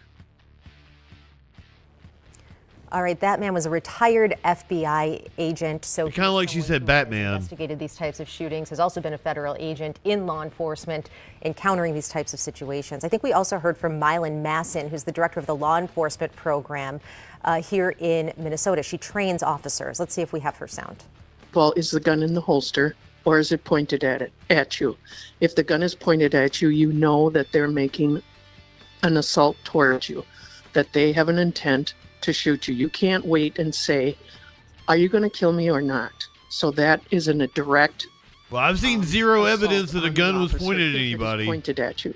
Now, if it's sitting in the car, on maybe the driver's seat or in a glove box, or if it's holstered because they do have a carry permit, then you say, put your hands up, make sure that you can identify them, tell them not to touch the gun, and that you will search and make sure that you are protected and safe. Take the gun away from them, find out for sure if they have the permit, it should be on them, and then you go from there. Throughout all of this, we've been receiving statements from various representatives, from law enforcement, from people who are elected officials. And earlier we read Donald Well, she was a cop, my Donald lord. Trump's I'm sorry, I don't know that I said Representative who she was. Omar, who is, of course, represents the area. And so seeing this for the first time, but here is Representative Ilhan Omar's statement. She says, "This appears to be execution by immigration enforcement. I am absolutely heartbroken, horrified, and appalled that federal agents murdered another member of our community. It is beyond shameful. These federal agents are targeting our residents instead of protecting them. This isn't isolated or accidental. The Trump administration is trying to beat us into submission rather than protect us. The administration cannot continue violating constitutional rights under the guise of immigration enforcement. ICE and CPB must leave Minnesota immediately. Their presence is terrorizing communities, violating rights, and taking lives with zero accountability. Minnesota was once a place of refuge, and Trump has turned it into a war zone where unchecked federal forces murder our neighbors." That is the statement from Representative Ilhan Omar. And it should be said, we have throughout the day been bringing you statements from our Republican leaders as well. We know that Morgan Wolf is reaching back out to Representative Emmer, Congressman Emmer, to ask if he has any reaction to this idea that the Minnesota BCA is pointing out that they have been blocked from the scene even with a federal warrant. So we are trying to get the other side of that, and we have been bringing you statements from a number of people throughout the day, which I'm sure you can also see on our website right now. Oh, go ahead. I'm sorry. No, I was just going to say we want to bring some video from earlier today. This is the live shot. Just how chaotic it was out there and the number of chemical munitions that were launched this morning. It was unbelievable, and I have been at a lot of protest scenes in my life. This was a large number of tear gas canisters. That was a reporter that you saw with that gas mask on. We heard from her earlier. I think that was the CARE reporter. As protesters and federal agents clashed. And we want to point out we are expecting at the top of the hour here at 4 o'clock to have dueling news conferences, if you will. Yeah, we're awaiting a news conference. Noem to take the podium, and we are also expecting to hear from Senators Klobuchar and Smith, as well as Minneapolis Mayor Jason Fry. Club Minimum coming at us. We are going to bring both of those to you. We'll start with the one that starts first. That's just whoever starts first, we will take that, but you will get to hear both of those in their entirety so that you are getting both sides of what people are wanting to say, their message that they want to give out. And important questions to be asked as well. I mean, I think people want to know, what is the off-ramp here? We have seen this incredible acrimony now for over a month during Operation Metro Surge from our local and our federal leaders. I think Minnesotans want to know, what is the end game here? How does this end? There have been allegations. Yeah, what a great Christmas present for the city of Minneapolis. Have been turning up the temperature, so that will need to be asked. And I think there are some questions for Secretary Kristi Noem about what they hope to accomplish here. Also, more clarification about the statements this morning by Border Patrol Chief Greg Bovino that it appeared Alex Preddy came to harm law enforcement agents. But when asked if Preddy ever brandished his weapon at them, he declined to answer that question. And so I think more clarification from that is needed. And perhaps more clarification on why DHS is handling its own investigation into a shooting committed by a member of their staff. Not even the FBI, which I still wouldn't trust. It should be the state AG. This investigation, but as we heard from Drew Andrews from the BCA here, the Bureau of Criminal Apprehension in Minnesota, they were denied access to the scene when they showed up today. They even went so far as to get a judicial warrant Fuck if the Minneapolis, whoever the DA is in Minneapolis, or whatever the prosecutor is called, if they want to handle it, let them. To the scene. So the local municipality prosecute it. Why is DHS handling this investigation on its own? It's like an internal investigation to one of their own employees. And is that in fact happening? That was Drew Evans' understanding of the situation. Perhaps that has changed. We do know earlier this week there was reporting in the New York Times that the head of the Minneapolis office of the FBI resigned over what he viewed as inappropriate handling of the Renee Good shooting investigation. Wow. And so I didn't know about that. Unclear what role our local FBI office would have in this. Well, and maybe that's a question that can be answered as well. We can only assume what the Senators Klobuchar and Smith would have to say. We already heard from Mayor Frey earlier today. So again, we'll have to wait and see what they have to say about that. Let's go out to Raya Katene, though, right now, who is down at the scene. We have several reporters that are down there. Some have been there all day, and Raya has joined right now. It sounds loud, but it appears calm. Is that right? I would say that's an accurate description. It's loud, but still peaceful.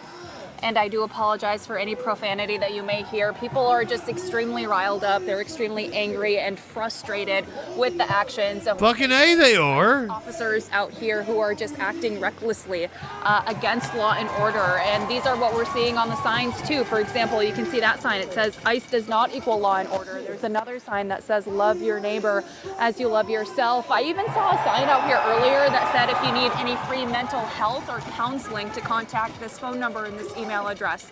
And so, as you mentioned, it's getting loud. It is getting louder even as we stand here. The chants are now going, and we are seeing some main speakers out with microphones kind of chanting and riling people up as well. I spoke to a couple of protesters just a few minutes ago, and they tell me they've been out here for a few hours at this point, since about noon, 1 o'clock, and I said, how are you braving this bitter cold weather that we're experiencing? And they said they're just so thankful for the businesses along this stretch of Nicollet. This is known as Eat Street, so there's a lot of restaurants and shops around here that have opened their doors as pretty much warming centers for people. We showed you one of them a little bit earlier. Nicollet, if you'll remember correctly, that was the street that the daycare that Nick Shirley went to was on. For anybody that needs a spot to just kind of warm up for a bit. I don't think that's a So that's coincidence. what we're seeing a lot of people going in there, warming up, coming back out. And I asked those couple of protesters. I saw a story specifically, I think it was after I went off last That night, they want to be out here in order to. that ICE was targeting what they saw earlier. the daycare centers, random van highlighted by Shirley. Here, and a couple of people kind of left that van and wanted to instigate some stuff, and they said that that is not what they are trying to do here. They want to be here because they want to protect their communities and they want to protest peacefully. So again, we're seeing a lot of chanting, some people actually climbing some of the pipes and also making their way onto the roofs of these restaurants. So I don't know if you can see there at the Black Forest Inn, there's a person standing on that roof. There's Cheapo Records right on the corner as well. Some people on that roof right across from Black Sheep Pizza. And so this crowd, from what I can see, keeps on growing. We see people walking up even as we're standing here right now. And doesn't seem like it's going anywhere. Raya, just a question for you. What, if any, law enforcement presence do you see there?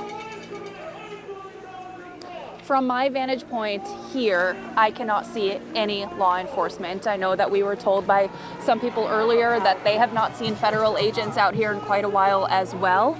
And from my understanding, those federal agents left a long time ago. But even from a local police presence, state troopers, any of those agencies, I don't see anyone from those agencies out here. But I may be limited in my vantage point. That's just what I can see at this moment. All right, Raya Katene, we appreciate it. Like I said, we have several of our reporters on the scene, and so far everybody has said they don't really see any sort of law enforcement, local or otherwise, or federal or otherwise, on the scene there. We are working to bring you more information. We're vetting things just as quickly as we possibly can, seeing more videos that are circulating, trying to confirm those for you. We're waiting for press conferences set to take place at the top of the hour. So we We are waiting until we can confirm the information before we show those videos to you. So the 3 videos that we've been showing you, those are the ones that we've been able to confirm so far. So, and I know you have something that you wanted to bring up in the city of Minneapolis. Right, but that's a good reminder. Be skeptical Yes, of the things be you're skeptical. seeing online, because especially in the world of AI, yes, videos appear that aren't accurate. All right, we do have some breaking news from Minneapolis. Now, the city of Minneapolis has requested the Minnesota National Guard come in to help because they say that they are stretched too thin. Earlier today, the National Guard was activated at the request of Hennepin County Sheriff DeWanna Witt. And in that case, they were being requested to help with security at the Whipple Federal Building, which is sort of the headquarters for ICE and Border Patrol. And we've seen many protests there Yes. since the shooting of Renee Good. Almost constantly. And so they've asked that Minnesota National Guard help out there. The city of Minneapolis is asking for their help because their resources are just stretched right now. And one interesting note here, they're telling people that the National Guard is being asked to wear neon vests, which will help differentiate them from other federal law enforcement agencies who may have a similar uniform. They don't want local citizens to think that they are Border Patrol or ICE. They are National Guard members from Minnesota requested by local authorities to help local law enforcement who have had incredible overtime over the last several weeks as they've responded to so many scenes. And important that they want to differentiate themselves, because we have seen protesters throw snowballs and objects at officers. We have seen them impeding them doing their work. There have been cases of that. So fair to say that they're trying to keep their own officers safe by differentiating them from the other officers, the ICE and Border Patrol that is out there. And again, not at the scene. ICE and Border Patrol no longer at the scene, but as they do their immigration enforcement, their targeted immigration enforcement across the city, that people do show up and want to protest their presence here. And I think it seemed as though the mayor and the city officials wanted to make clear that they have asked for the National Guard. This is not the federal government sending in troops to the city of Minneapolis. This is local leaders requesting assistance from National Guard members, the Minnesota National Guard, who are members of our community, who are here in service of our community.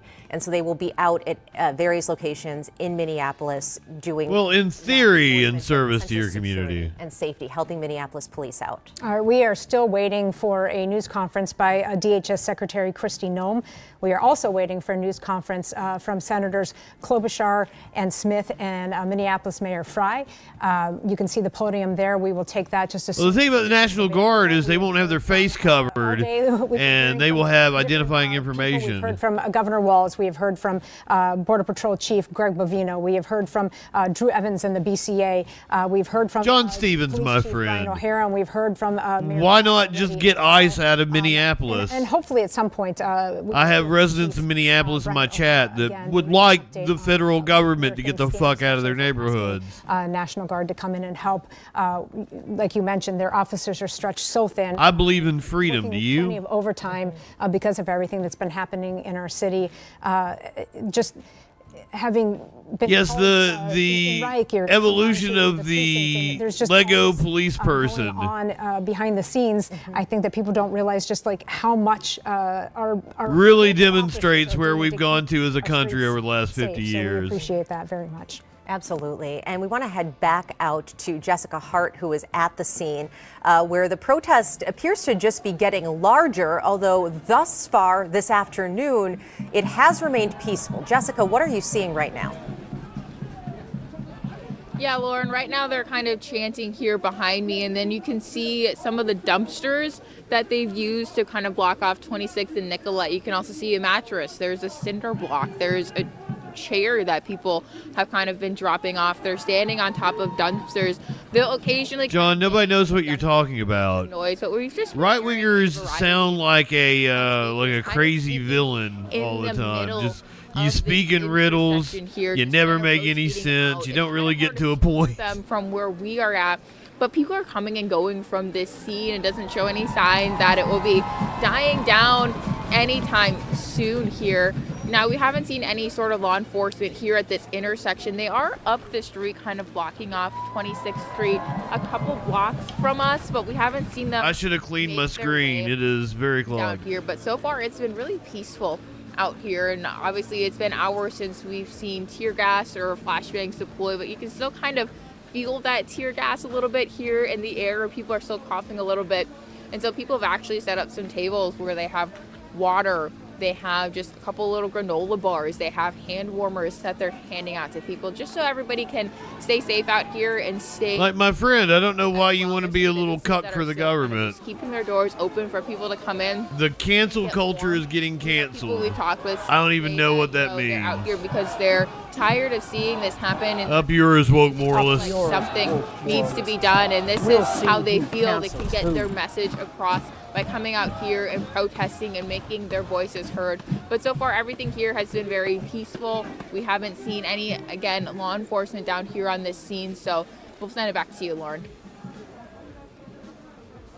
All right, Jessica, thank you for your reporting out there. Appreciate it. And she mentions the hand warmers people are handing out. That is a part of this story, the incredibly cold and dangerous temperatures that are happening here in Minnesota. Still, I think, -2 degrees with a wind chill far lower. Hey, it's warmed up a little bit from yesterday. It was -2 degrees. They have, and I know we've statement after statement after statement, right? But Secretary DJ Dub, are you still here? Does it feel a little bit better today? 100%. You are saving the country.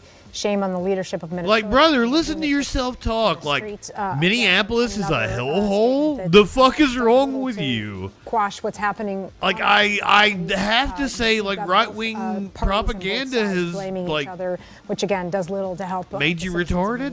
Look, I don't know any other way to say it. Native from Forest Lake, I believe. I would imagine he has been to this. I hate to use that word, but, like, fuck. He's been here. So that is his most recent statement. Now, what we've been having is, dueling narratives around this. And as we have seen, Cancel Justin. How you view the videos oftentimes depends on the opinion you had going into viewing the video.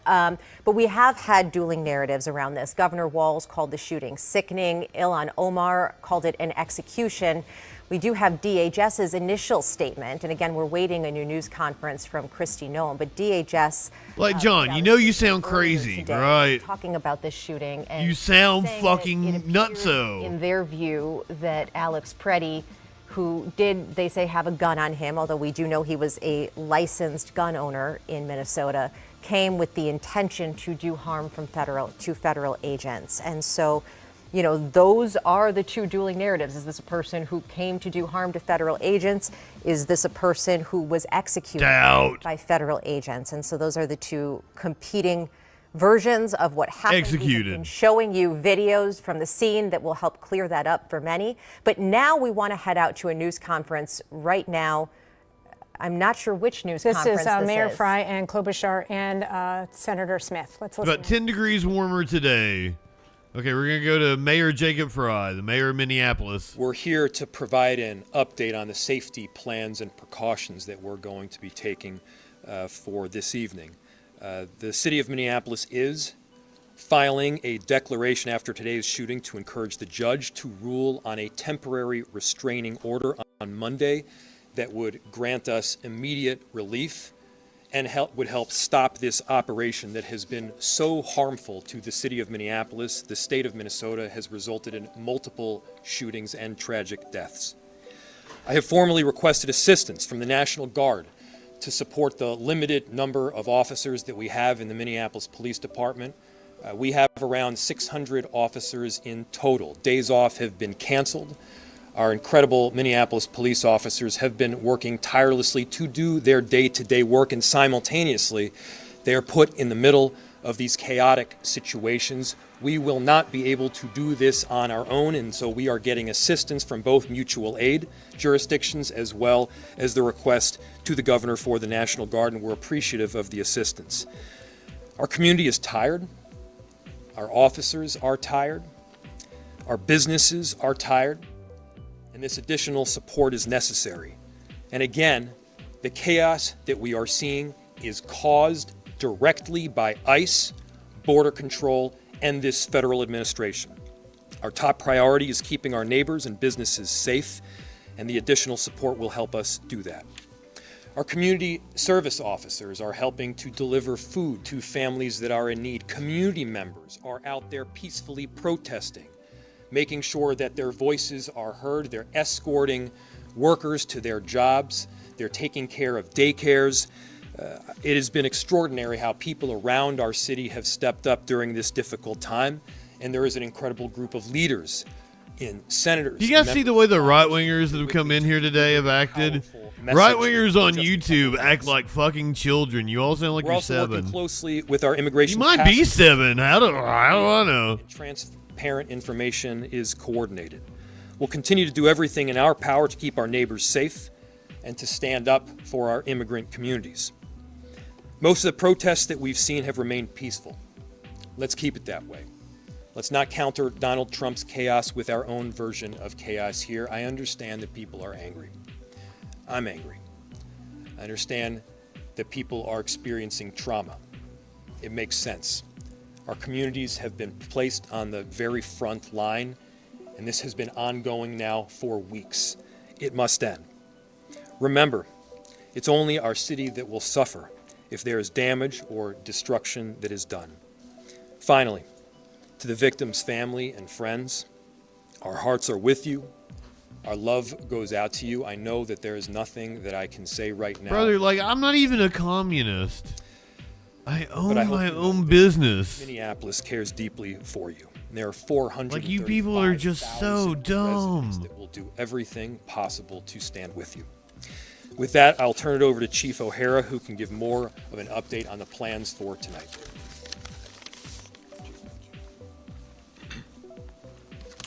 Thank you, Mayor. They're going to put a curfew in effect, aren't they? Good evening. I'm going to provide a brief update on the events today and our plans to maintain order in the city. These stupid right-wingers think Wall Street is communists. I don't know. And our focus remains, as it always has been, on de-escalation, slowing things down, and maintaining... I'll never forget the time I was editing a podcast for some far right-wing nut job, and they said John Rockefeller was a secret communist, and I fell out of my fucking chair. Like, what? You don't know what those words mean. And the situation deteriorated.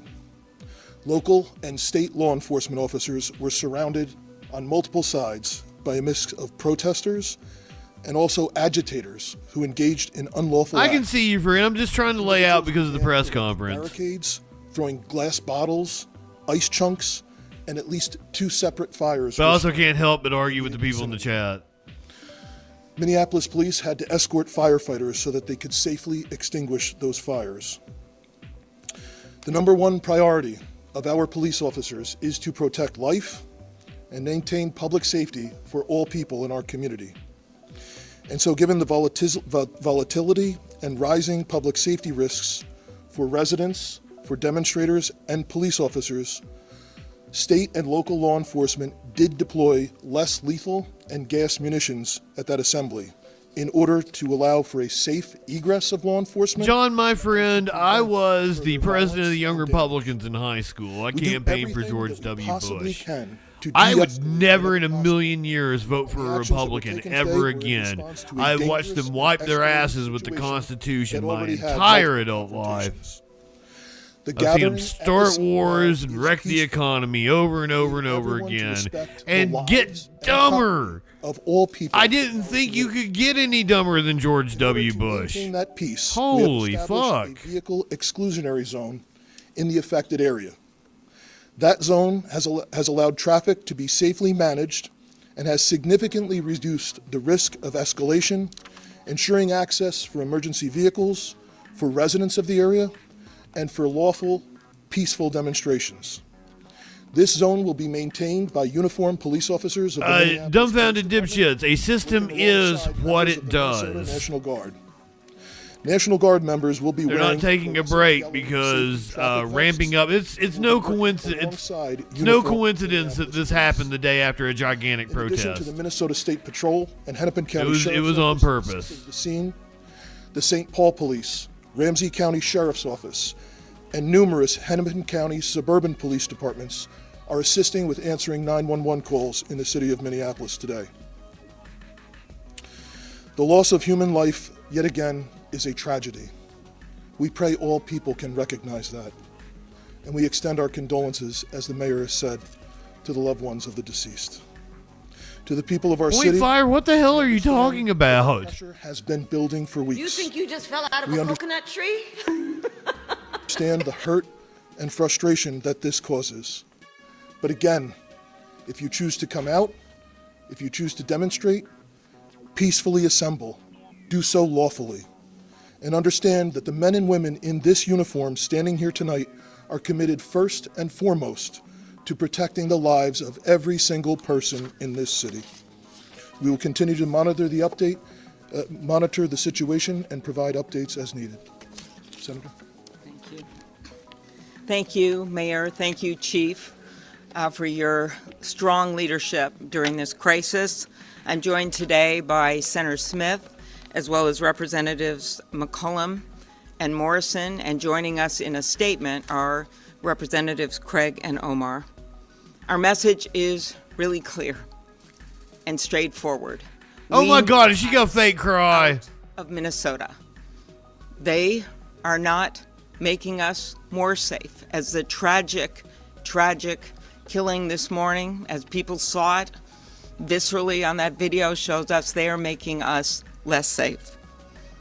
With 3,000 agents, which of course includes border control, outnumbering the sworn police officers in Minneapolis and St. Paul by 3 to 1, and even larger than the 10 metropolitan police departments, this is completely out of whack, completely out of balance, and now 3 people have been shot, 2 resulting in death. 1, Renee Good, mother of 3, and now Alex Preddy, a 37-year-old Minneapolis man, a citizen, also a nurse. They both have families that love them very much. This city has been under siege. And I want to make something clear. As the mayor and the police chief are doing their job for this city, it's not just the cities. It's not just Minneapolis and St. Paul, as you'll hear from the members of Congress. It is the suburbs where kids have been lured in and abducted. It is small towns all across our state, rural areas. This has gone way beyond some stated purpose of the fraud investigation or apprehending violent offenders. That's not what this is about anymore when you have 3,000 agents overwhelming sworn. It never was. I took part in that peaceful and powerful march yesterday, all those peaceful people. And then we wake up this morning to this horror. As members of Congress, we are calling on this administration to get ICE out of our towns, off of our streets. It will make us more safe. We, as a congressional group up here, strongly opposed the ICE funding this week. We opposed it. We got some really tiny men summer cucking for the government when our in our Republican chat. colleagues tripled the budget, $75 billion. It is now more than the FBI. They reduced the training from 5 months to 47 days. And these are the results. We are also calling for a full and transparent investigation. We have done this before in Minnesota, coordinating with local and state and federal law enforcement. And if they're not going to do it, then they need to get out of the way and allow our very professional Bureau of Criminal Apprehension to conduct the investigation into these killings. And finally, we call on our Republican colleagues to stand with us. I know they know what's going on here because it's happening. Oh, well, that ain't gonna happen. Come the fuck on. Really? I hate you, Amy. But it is a lot more than that. They know that something's wrong when a Hmong elder is pulled out of a house in his underwear and slippers. And they figure out about an hour later they got the wrong guy. And in fact, the guy they were looking for is actually in jail. Or a 2-year-old, a case my office worked on, in addition to hundreds more, who's taken with her dad and then put on a plane to Texas when her mom is desperately trying to get her. We got her back. But none of this should be happening. None of it. So we call on our Republican colleagues to join us because we have warned this administration. I have personally warned them that there would be more deaths. Canada, we appreciate your prayers. And clearly they're not listening. So we ask people. We're going to need a lot more than prayers, talk though. to their Republican representatives to make clear that this is not the America that is ours. This has got to stop. And with that, I turn it over to my colleague, Senator Smith. Good afternoon, everyone. So today, federal agents beat and then shot multiple times and killed 37-year-old Alex Jeffrey Preddy, a U.S. citizen, a Minneapolis resident, and a VA nurse. Eyewitness video shows once again reckless, violent, and dangerous federal agents taking the life of a Minnesotan. And rather than following standard law enforcement practice, which is focused on public safety and de-escalation, they have killed another person. And the Trump administration has already called Alex Preddy a domestic terrorist. He was a nurse. We send our heartfelt condolences to his family and to his friends. And all Americans should be outraged at this unaccountable, violent federal force which is operating with impunity in our city. And you need to know, America, that if it can happen here, it can happen in your community too. So we gather here to say, first, I want to say to the He was legally armed. You must stop Operation Metro Surge immediately and send these ICE agents home so our communities can be safe. We are streaming vertical on YouTube for the first time tonight. That is the influx of people. There are more people watching us vertically on YouTube than watching on Twitch right now. Third, I urge my neighbors to express our grief and outrage at this killing and at the federal invasion of our cities peacefully and with the love that we showed yesterday when so many thousands of us showed up in support of our community. And finally, we must have our Republicans in Congress, they must join with us to condemn this violent and unfettered violent abuse of power and to stop it. And they can do that by refusing to fund this agency so long as it continues to kill and terrorize Americans. That is what Senator Klobuchar and I will be working on in the United States Senate. And I just want to close. From all indications, Alex Preddy was the best among us. Local law enforcement and fire departments, not only here in Minneapolis, a nurse at the goddamn VA. Everything that they could. Caring for men and women. I once worked in City Hall, and I know what it's like. And I am so who often get tossed aside. Work to keep our communities safe. Representative RW, I don't know what you're talking about. Dems don't want another. The Dems want ICE out of Minnesota.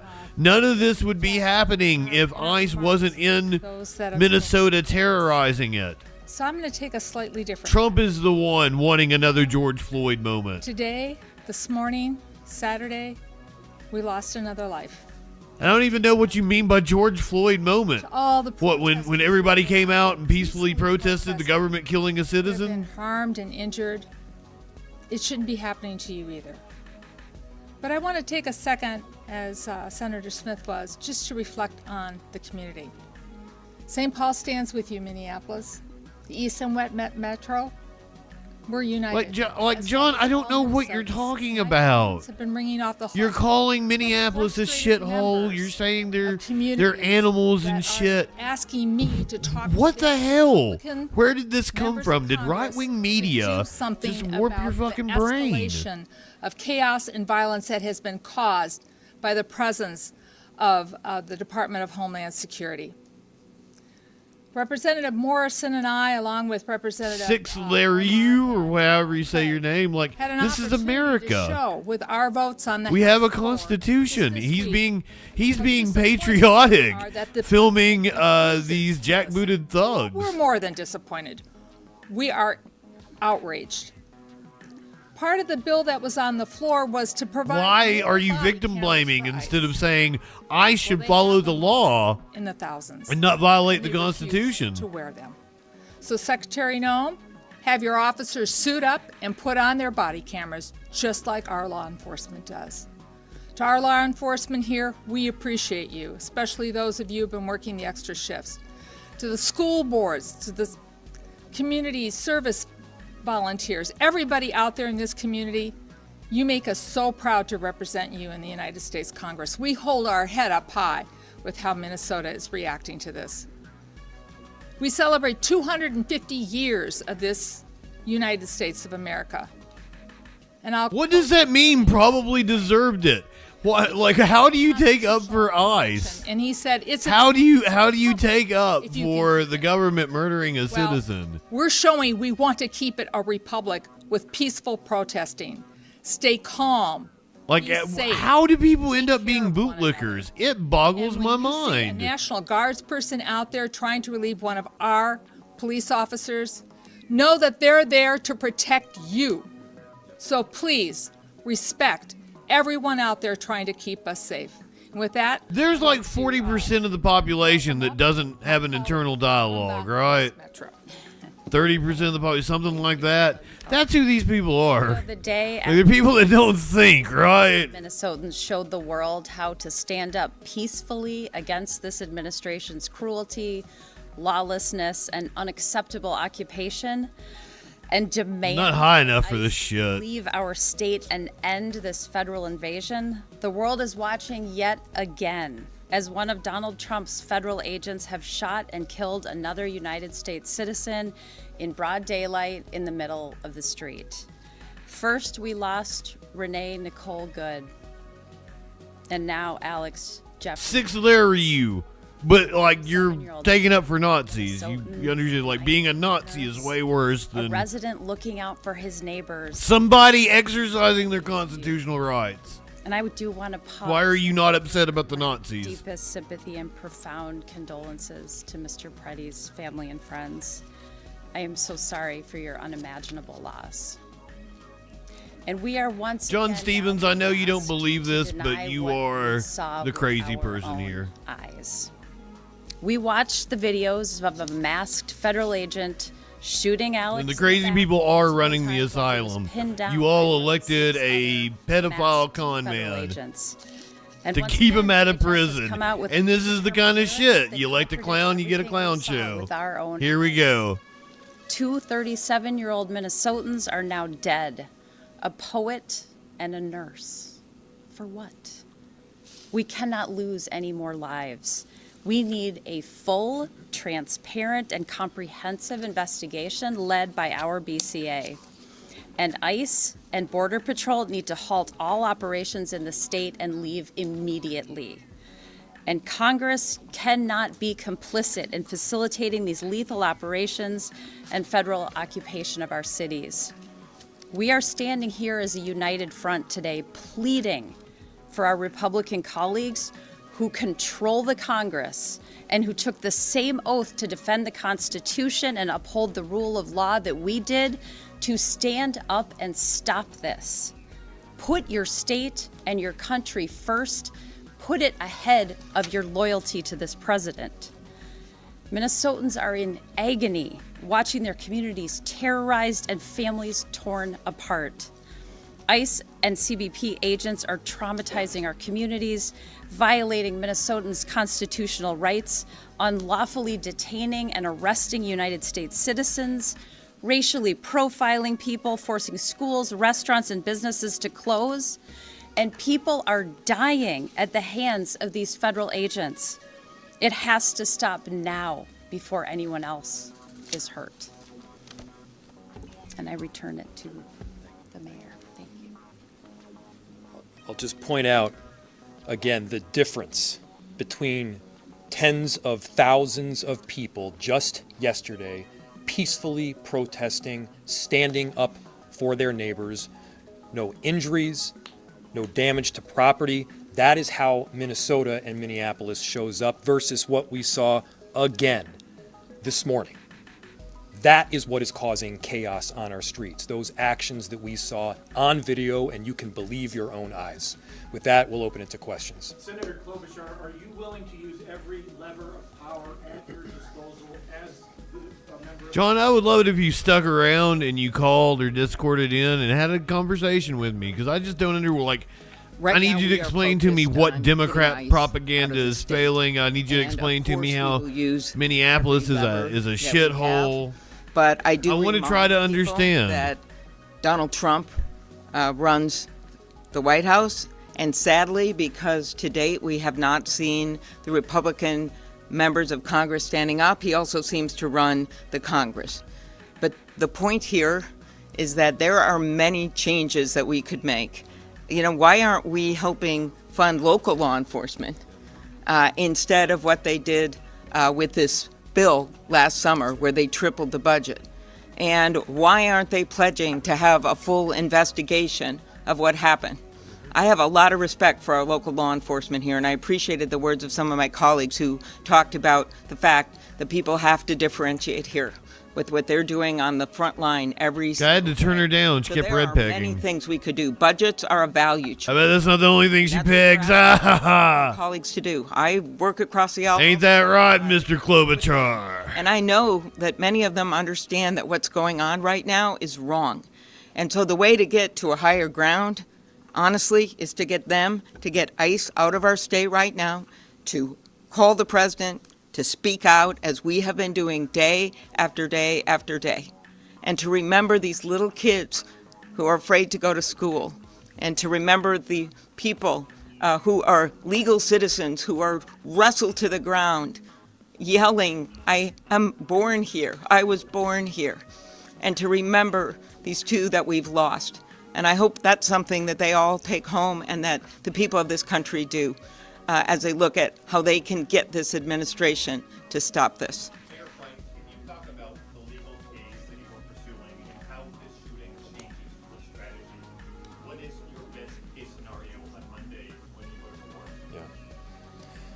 So there's two forms of request that we have been asking for. The first was this temporary restraining order.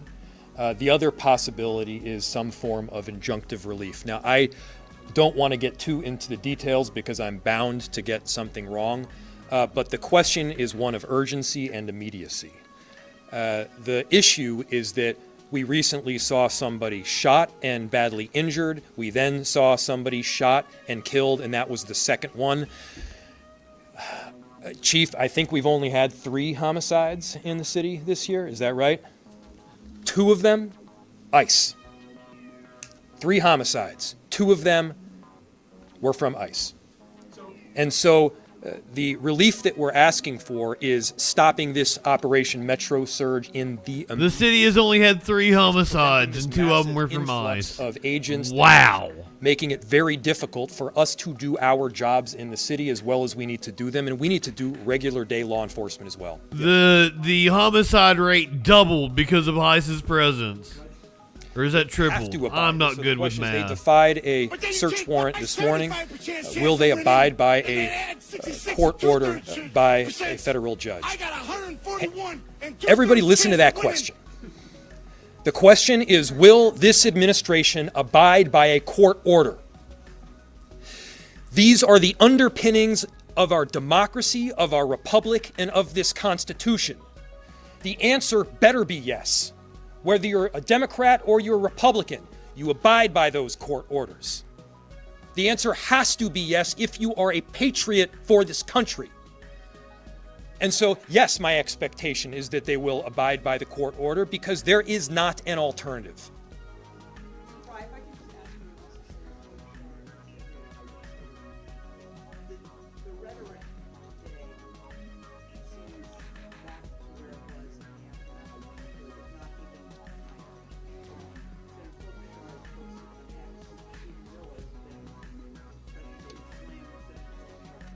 Once again, we're going to go to Kristi Noem right after this press conference.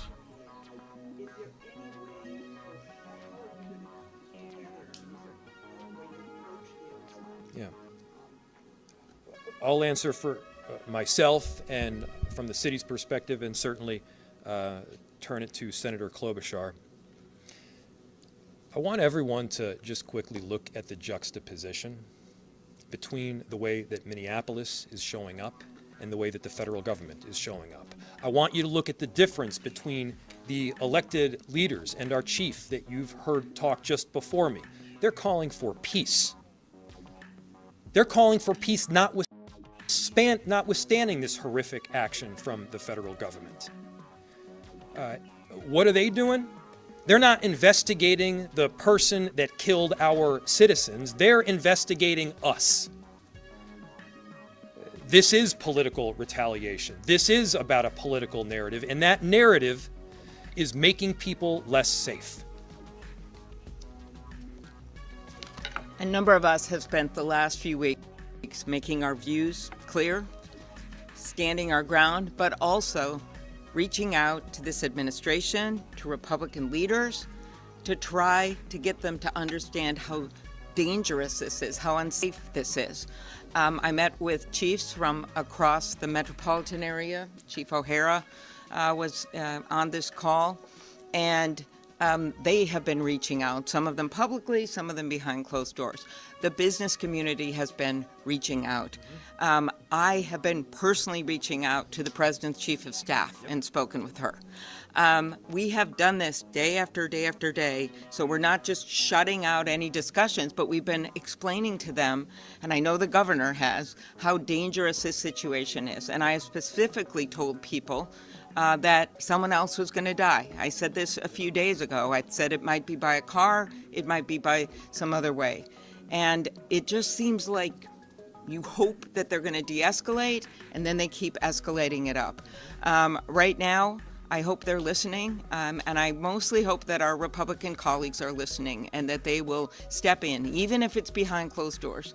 If they will make those calls and say, we've got to end this now, and we've got to bring those people out of Minnesota and let our local law enforcement do our jobs. And I'll let some of my colleagues answer this. Well, I'll just say that I completely agree with the mayor and the senator, but I mean, it is my obligation as a United States Senator to speak about what I think is happening in my state and to define it for what I think it is. That is my job. And one thing I have learned about this president is that he does not respond to appeasement. He is a bully. He does not respond to people who appease him. He responds much better to strength than he does to weakness. And I think what we have seen in this state, I am so proud of it. We have seen a combination of strength and peacefulness that really says who we are. And I believe that that is our best path forward for trying to convince this administration that the path that they are on is dangerous to public safety, and it is a losing path that they must abandon.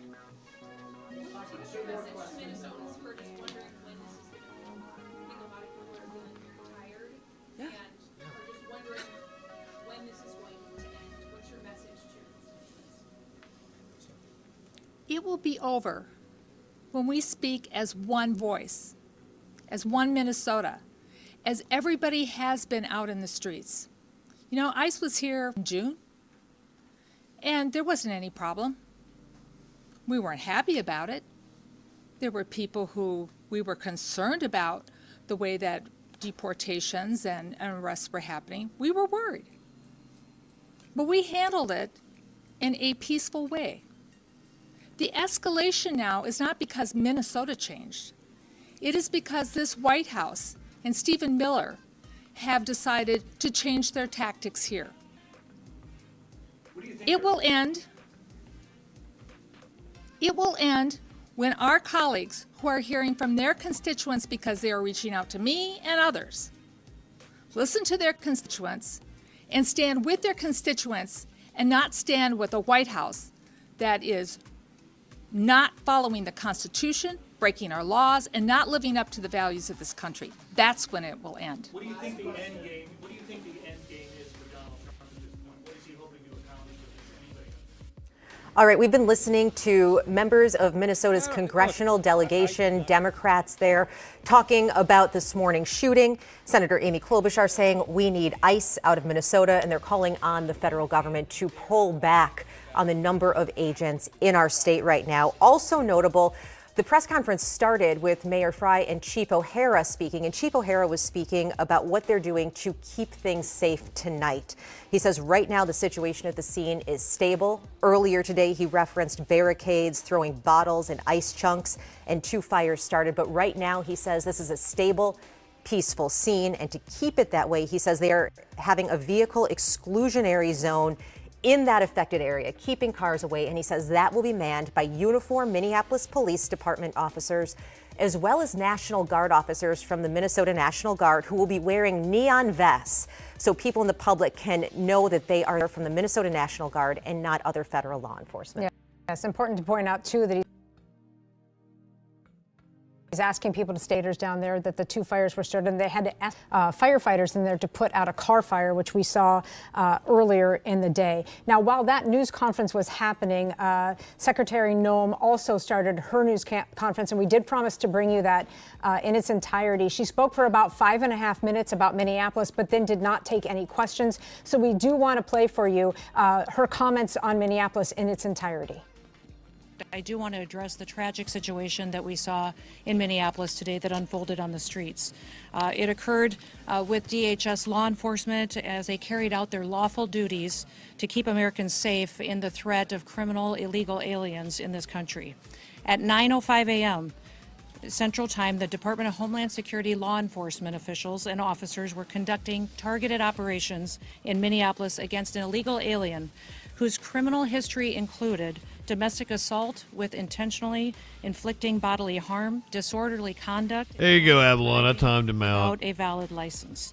An individual approached U.S. Border Patrol officers with a 9mm semi-automatic handgun. The officers attempted to disarm this individual, but the armed suspect reacted violently. Fearing for his life and for the lives of his fellow officers around him, an agent fired defensive shots. Medics were on the scene immediately and attempted to deliver medical aid to the subject, but he was pronounced dead at the scene. The suspect also had 2 magazines with ammunition in them that held dozens of rounds. He also had no ID. This looks like a situation where an individual arrived at this scene to inflict maximum damage on individuals and to kill law enforcement. About hundreds of protesters then showed up at the scene. The nerve. They began to obstruct and to assault law enforcement officers. We saw objects being thrown at them, including ice and other objects, and a rampant assault began, and even an HSI officer agent's finger was bitten off. Crowd control measures were deployed to bring safety to the public and to law enforcement at the scene. And once again, I want to remind everybody that this situation and this tragedy did not have to happen. Our law enforcement are doing everything that they can to protect the public. We're praying for this deceased loved one's family and friends, but we also recognize that the Minnesota governor and the Minneapolis mayor need to take a long, hard look in the mirror. They need to evaluate their rhetoric, their conversations, and their encouragement of such violence against our citizens and our law enforcement officers. I'll remind you that Governor Walz today in his press conference said that our officers were not even law enforcement, which is a lie. He's called them the Gestapo. He's encouraged residents and citizens and violent rioters to resist. He's doxed their identities, putting themselves and their families' lives in jeopardy. He's refused to turn over murderers to federal law enforcement officers. He's protected illegal criminals and protected them from being brought to justice, and even overseen a historic I think so. This is a lying bitch. theft of American taxpayer dollars. Tens of billions of dollars were stolen under his watch, and he allowed it to happen, and in some instances may She have. can't be my GOP mommy no more. In other cities and states across the country, we don't. I think I've canceled her before. Local, state, That's for real this work time. with us to make sure that we're making their streets safer. I'll point to the city of Memphis, which is where there is a Democrat mayor in place. He worked with us and our federal law enforcement officers, and we saw murder rates drop by 50% because of that partnership. We've seen historic lows in the criminal acts that have happened in that city. We've had the same amount of law enforcement officers there, but a very different result because of the leadership in place.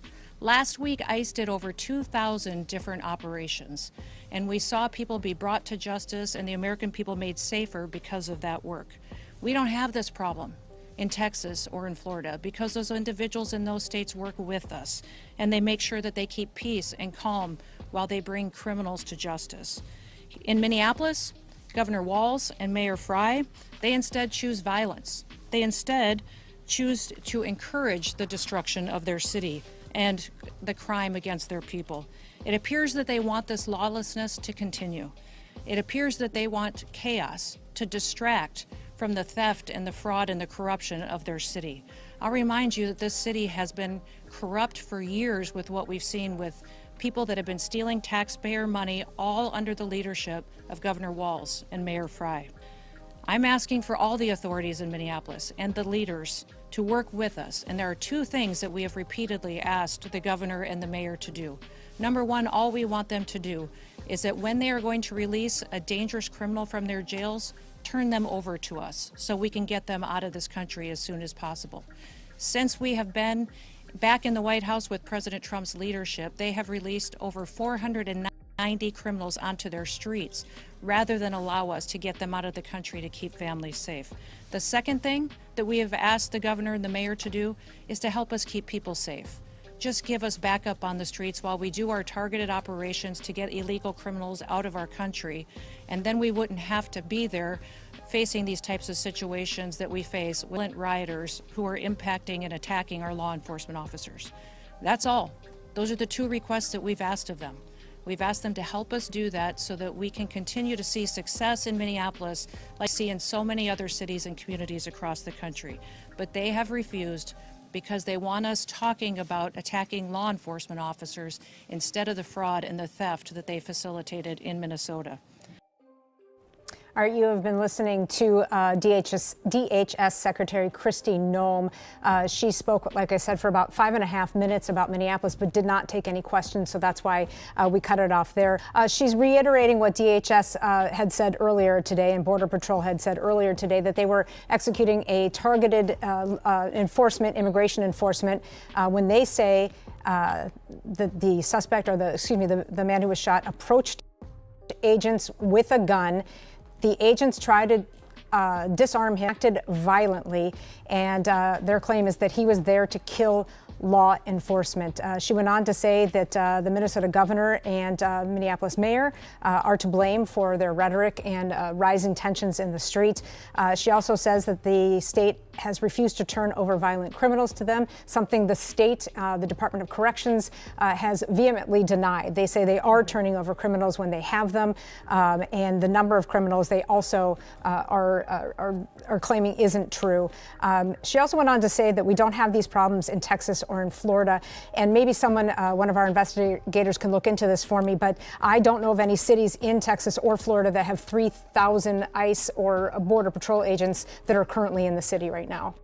And I could be wrong about that, but I'm just, if someone could find that out, that'd be great. Yeah, and it has been hard to verify. For instance, the 450 criminals that have been released, I have made a request to. I think all the protests, the other inset video you're seeing is from. We want to show you the video of the site where Pretty was what happened this morning. You heard Secretary murdered, giving the memorial site, if you will. Of what happened I here. don't know that there's any protests going on at the Whipple building right now. We have 3 different angles of the video, but this one shows the most leading up to it. And Alex Preddy, the man who was shot, is the guy you just saw there holding a phone, sort of almost appearing. He's kind of in the street. He's filming. He's sort of directing traffic almost in the area.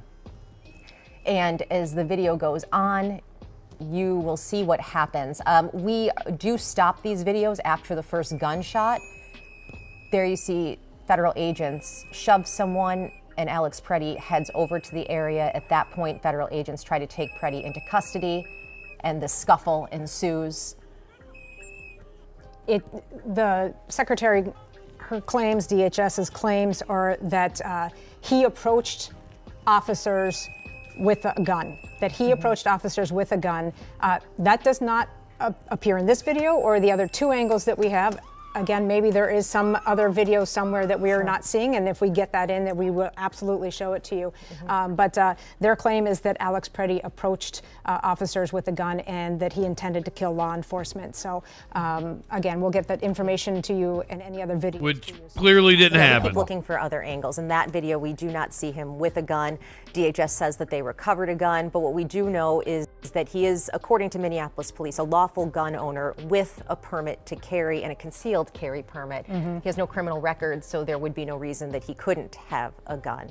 So we're going The only good cop is a Chris Dorner We cop. want to show you Alex Preddy, the 37-year-old Minneapolis resident who was shot and killed this morning. He worked as an ICU nurse and was known to people in his neighborhood as the man with the dog. Yeah.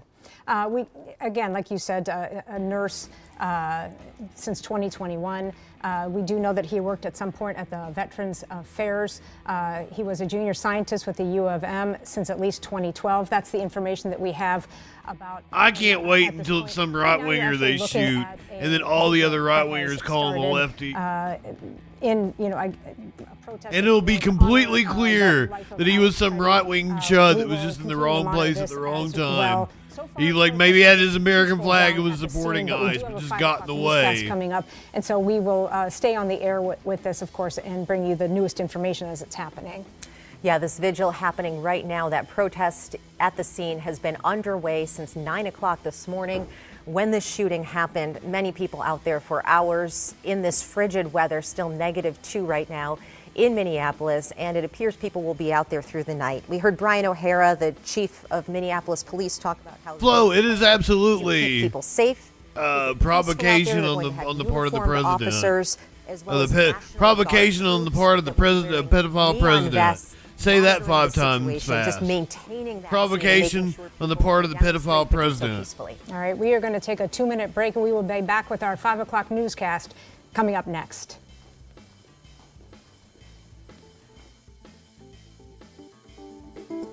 I'm not opposed to watching their opening segment of their 5 o'clock newscast. I don't even like that song. The motherfucker took Under Pressure and says he didn't even use the beat from Under Pressure from Queen and David Bowie. So da da da da da da. And theirs was da da da da da da da. Okay, so we've got a bunch of you just hopping in here. Are you bots? Like you're all saying like the same dumb shit? MAGA power. Like I think you're all cucks. I think you're all, if you are a supporter of Donald Trump, you're all cucks. I'm sorry, that's an insult to cocks. I don't want to kink shame.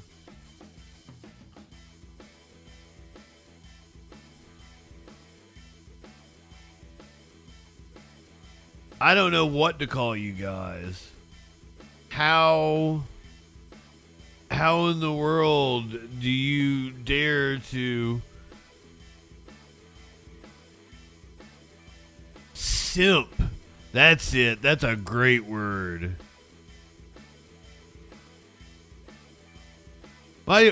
Any one of you are allowed to call in, Discord in, 917-830-4359. I would love to know where you're coming from. I don't understand you people. TDS to me is what you guys suffer from because you elected a pedophile con man. Do you see what I'm saying? Like, dude, you're going to tell me you care about fraud in Minnesota when you literally elected a man convicted of fraud. A man who has defrauded a veterans charity, a child's, was it a child's cancer charity? Legally cannot run a charity in New York City anymore because you just be scamming all the time.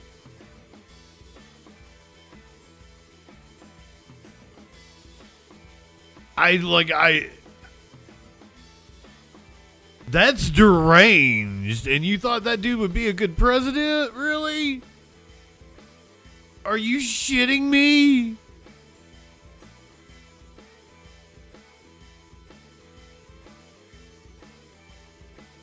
It is kind of funny. He might have thrown a kid in Lake Michigan, or watched a kid get thrown in Lake Michigan. Protesting as well, the immigration enforcement surge in the state.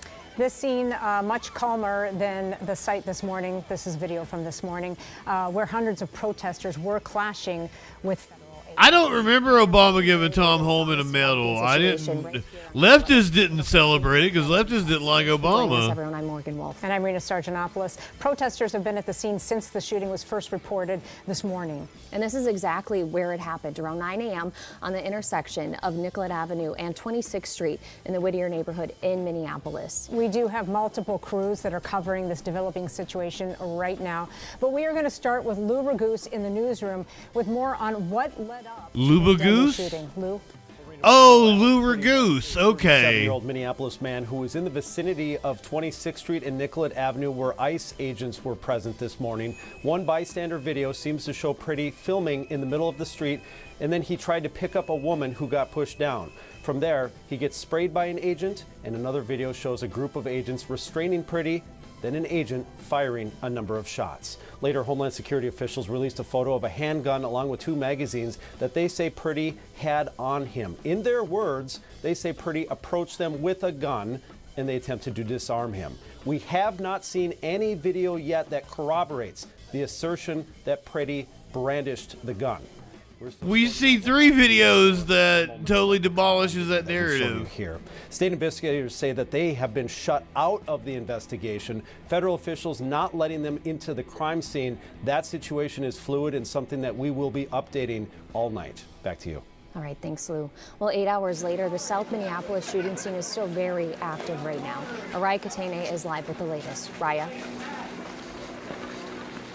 There is still a large crowd out here, entirely peaceful from what we've seen. We're on the corner of 26th Street and Nicollet Avenue, and there are a lot of people who are holding signs. We've seen exactly sports cards. Is it a crime to possess a firearm? As a healthcare worker, obviously, this is an industry that is especially impacted because, as we know, the victim Alex was. Oh, you're seeing the exact flip side of the crowd that she's in. Large group of people that are filtering in and out of these down in the bottom right-hand corner of your screen. On Nicollet. This is known as Eat Street, and some of these shops have shut down for the day but have opened up their doors to people just as warming centers. If people need hot water or coffee or warm hand warmers, whatever it may be, they are able to stop in, do that, and come back outside to protest. And this group has consistently stayed about the same size. I don't think that people are going anywhere for now. I've talked to a few protesters who tell me they will be out here for as long as it takes.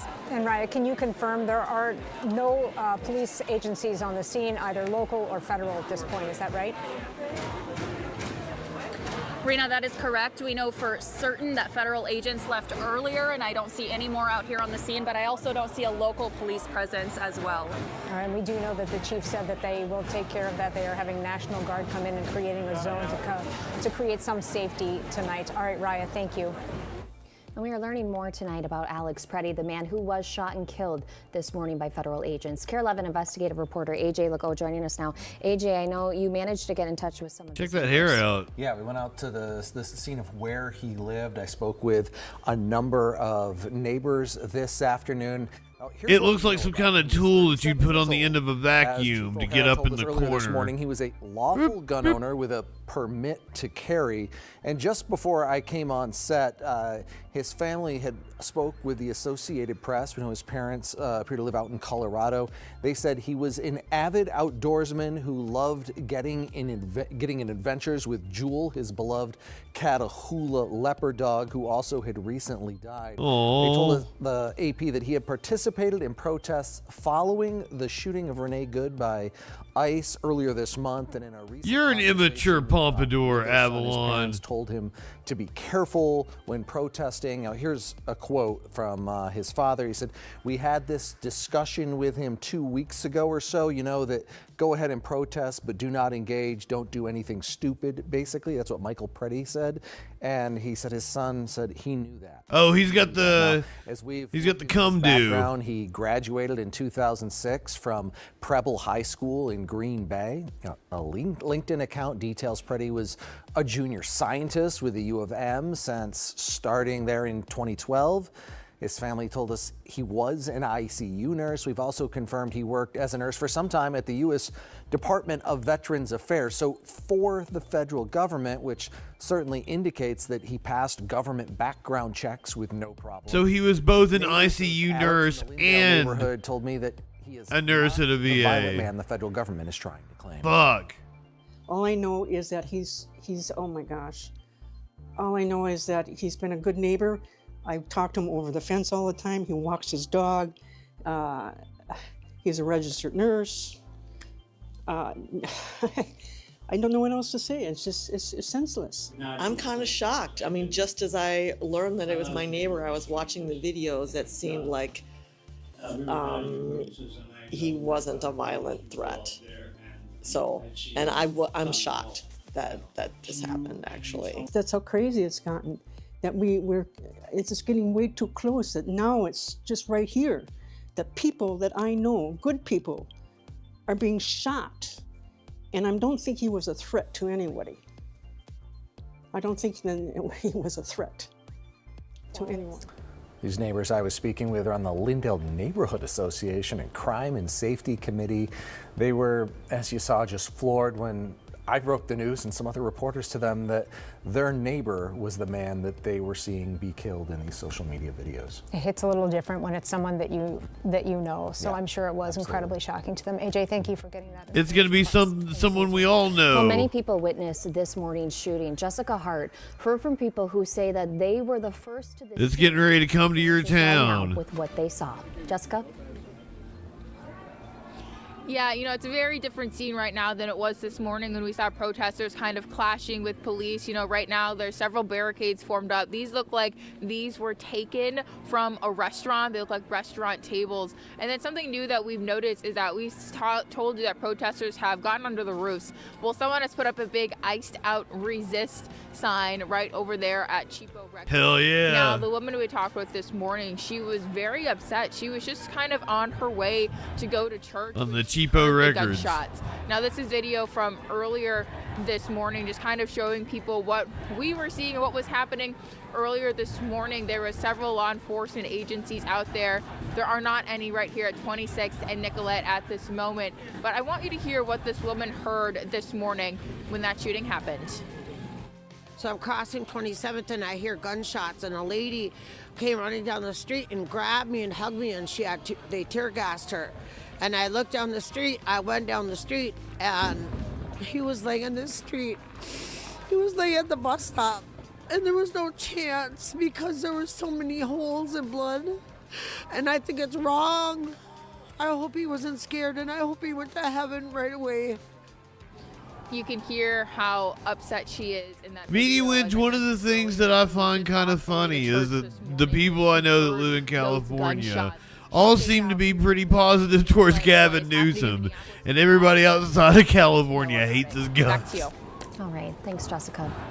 Well, hours ago, the Department of Homeland Security gave us its official account of the third federal agent shooting in Minneapolis in less than 3 weeks. DHS says that this morning's officers were conducting a targeted operation against an illegal immigrant in South Minneapolis, and they say 37-year-old Alex Preddy approached U.S. Border Patrol and, quote, brandished a 9mm semi-automatic handgun. DHS says that officers is that dude eating wings? Disarm Preddy, but they say that he became violent and resisted. DHS says an officer. Oh yeah, they're handing out wings. Oh shit, that's awesome. Fellow officers then fired, quote, defensive shots.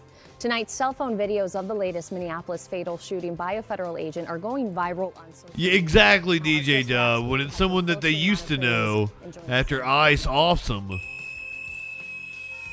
Because it is going to come to your town. It could happen to you. Through traffic. Moments later, a woman says something to a federal agent and is shoved to the ground. Preddy touches the agent's arm and holds his own arm up in defense as an agent sprays Preddy's face.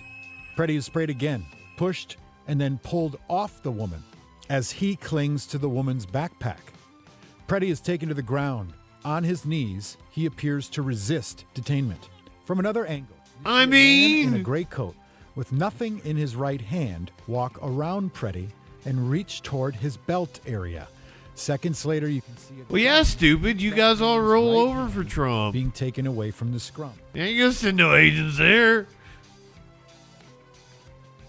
Don't play to the other shit. end. Both hands of Preddy appear empty in a clenched fist on the ground.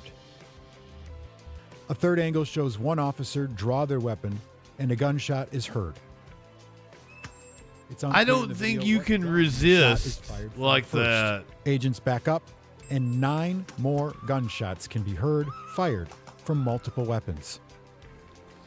There's one part of the video afterward, once they realize that Preddy is down and he is not moving and he is being administered aid by a panicked agent, who I believe is an agent. And the agent asks for his scissors to, take his coat off to address the wound. And he asks, "Where is the gun?" And he sort of reaches around and looks to see if there's a gun around Preddy. Clinically, speaking of Florida man. There. And he turns around and looks. Now that's a Florida man, I believe, and it may have would stand up against government tyranny, in sort of the gray coat. or is a Fed, one or the other. Have had a weapon on him when he was shot, but I cannot prove that. Not We're quite only sure. Dissecting what those 3 angles of video can show us. This is why evidence is so important. This is why independent investigation, as deep as they can go, is important, because it doesn't He's matter kicking what authority in the politicians balls. Federally, locally, statewide, say at the end of the day, it's what the evidence shows. And we just did our best to show you what those 3 videos show us and show you. All right, Chris, we appreciate that information. Thank you. This dramatic video shows protesters clashing with immigration officers following the deadly shooting of Alex Preddy this morning. It's Sandy coming to your Salinas was on the scene. town. Her crew But Florida would probably be put one of the images last together ones on the from stop. protests earlier.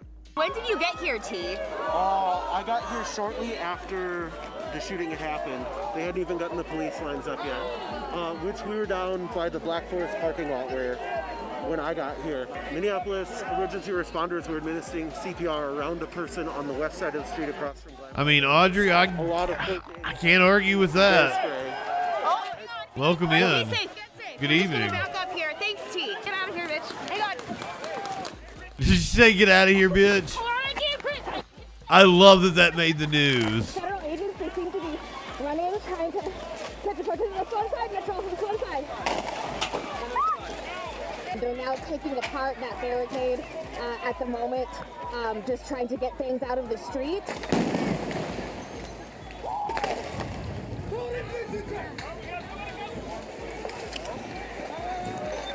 So,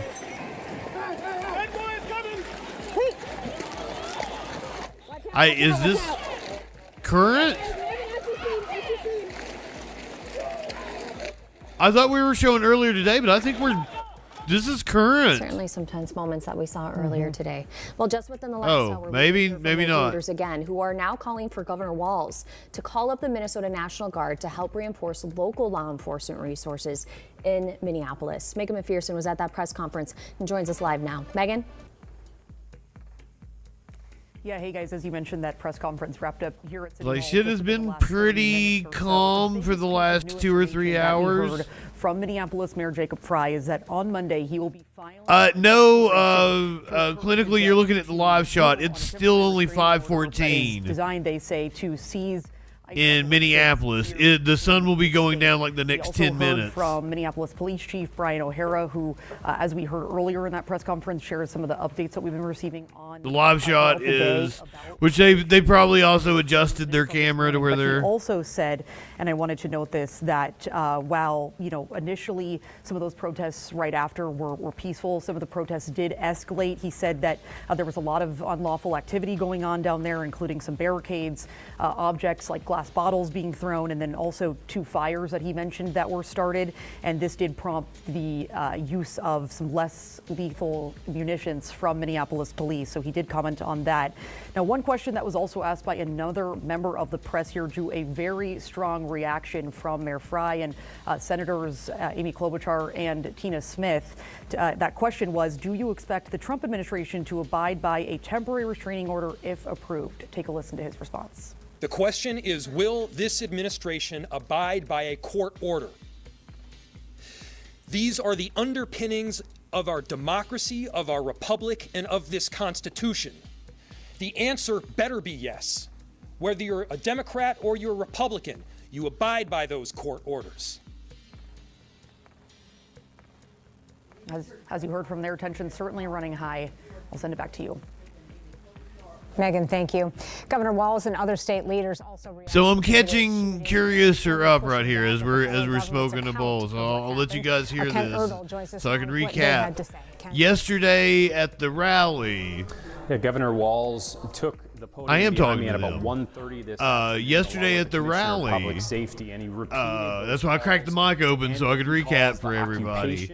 I'm expecting they come out with some musical act. I'm expecting something angry, you know. We had just watched a protest from Maine that had a granny doing "This land is your land," and she changed the lyrics to basically say "fuck ICE." Like, it was awesome. She was great.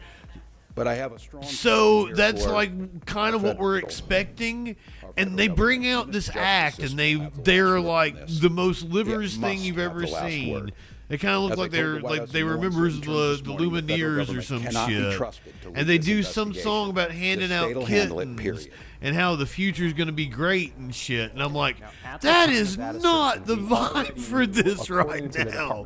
You need some Rage Against the Machine. You need some from conducting an investigation. You need some System of a Down. You can so I asked the governor back to that fundamental question. You could give me some John Lennon, Power to the People, or some Bruce Springsteen, or some them to cooperate. Yeah, you could give me some Fogerty. You could give me some Fogerty would be great. Run the Jewels. Who are in the middle right now. But no, we got some dude talking about fucking giving out kittens. And you're trying to investigate, is that force? Which usually I would be into. As I said, I would probably like him in a different setting. From you. And not because that was how they started the rally. So 20,000 people in this gigantic in the Target Center, like they all started filing out. I think after the kitten song, because it was pretty much empty by the time we got 30 minutes, 40 minutes into the speakers. Again, the governor talking about trying to urge the people to be peaceful and calm despite everything that they're hearing and seeing on television. As you mentioned, the city of Minneapolis has requested the National Guard to help out with some police functions. We're going to be getting more information on what that might look like here. We know that they're going to be helping out. We'll be providing more information as we get it throughout the rest of the night. Back to you. All right, Kent, thank you so much. And of course, plenty more on this story unfolding. It's continuing to fold, has been since 9 o'clock this morning. Coming up next, we're going to hear what use of force experts have to say after watching those videos. We all love recipes with garlic, but trying to use an awkward garlic press makes us smell. Let me remove you from the commercials on the local news. I can take. I'm curious, are you want the garlic press? You think that's a now and take 30% off plus get free shipping. About? This is a limited time offer, so stand. Oh yes, this is the live order view. The great garlic today. At Tier 11. Yeah, she was seeing my other view with the. Well, I mean, like it did look like a cool garlic press. Joe Mack, what do you mean by that? If it spreads to the rest of the country, it's the end of us. What does that mean? Elaborate. And what spreads? Like, Trump is sending ICE to municipalities as like a punishment, as a try to keep people in line kind of deal. Like, everybody understands that, right? There, and if you tell me that you are for like picking up immigrants and shit, I'm gonna tell you that Obama and Biden did it better. So you should support Democrats if that's your preferred policy. I mean, who's gonna stop the president? It's not. She just asked me, "Is this not illegal as fuck?" And the question, it kind of is, but we have given power to ICE and DHS post 9/11.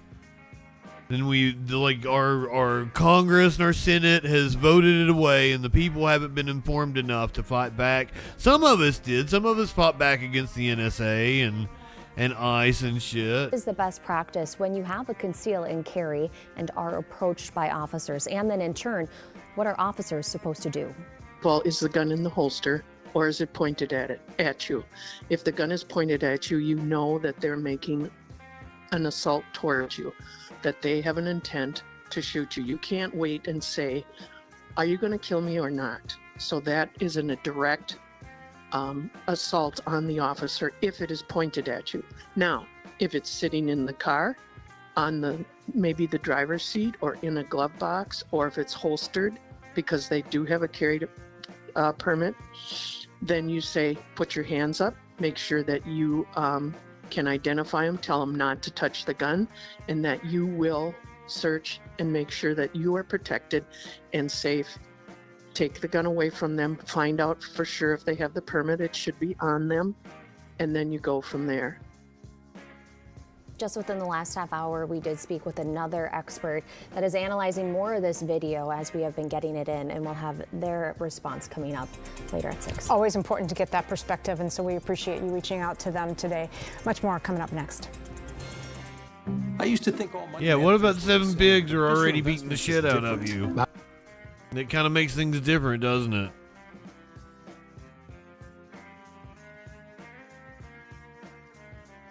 Yeah, John Andrew, I don't understand why the normal people that would be all don't tread on me or just rolling over for daddy government. Yeah, he did. Yes. No, Iceland did not call him daddy. He just said that Iceland called him daddy or something. Yeah, the Second Amendment and all that bullshit. You would think people would be into it. I don't know what... Like, we've got, like, a CHOP kind of area going on here. That's what's They're making a, like a autonomous zone to stop forces from coming in on them.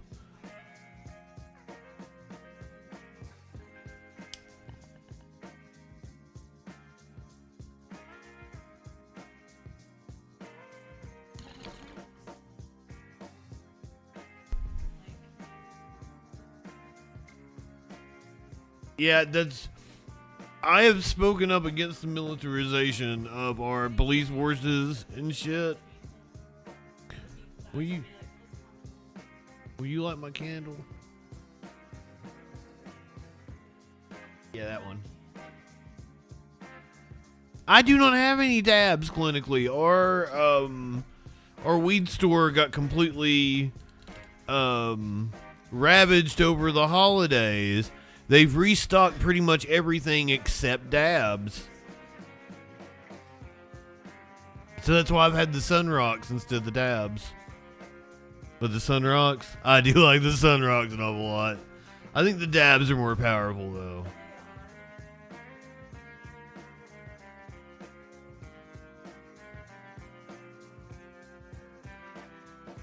You're a maniac.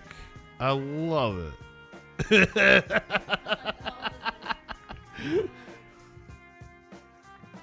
Oh God, look at these temperatures in Minnesota.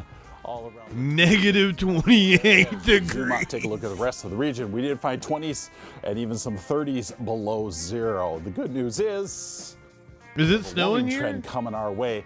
Oh, it is snowing. 39 below, 29 below Grand Marais, 17 below in Wilmer. Brainerd starting out at 31 below.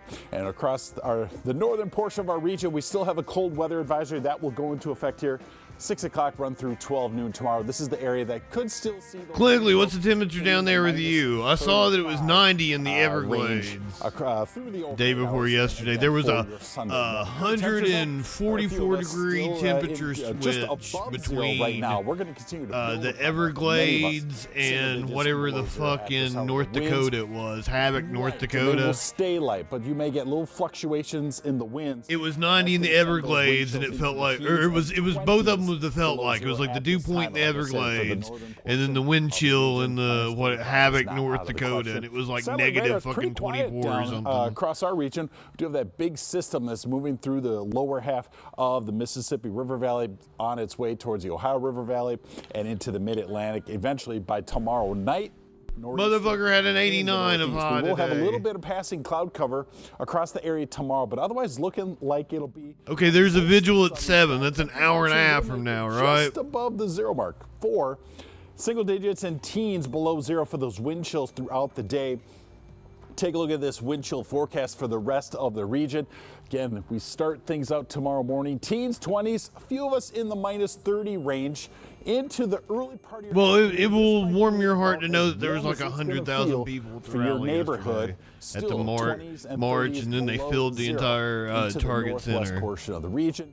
Oh, you are in the Everglades. I thought you were north of it. Monday morning, the winds pick up a bit for Monday and Tuesday. Winds 10, maybe 15. I thought you were my. After that, we will be talking about a nice warming trend. You can see that for. Was he my uncle? He was my great uncle, I guess. No, even my great uncle. Hang out there. He lived to the middle of the week, and then our warm up really probably about kicks into a higher 50 minutes or so above Orlando, and that's kind of. I thought you were in that area. Longing for when the weather's the top story again. This is new video just into the newsroom of the Minnesota National Guard arriving and mobilizing. This is at the Whipple building in Minneapolis, the scene of many protests in recent weeks amid the ongoing immigration surge in our state. Okay, so you're north of the Everglades, has requested the south of Orlando. I'm sorry, I'm doxing you on stream. My apologies. There are still so many questions Mr. surrounding Fed. his death. We will be working as hard as we can to get you some answers. We'll see you at 6.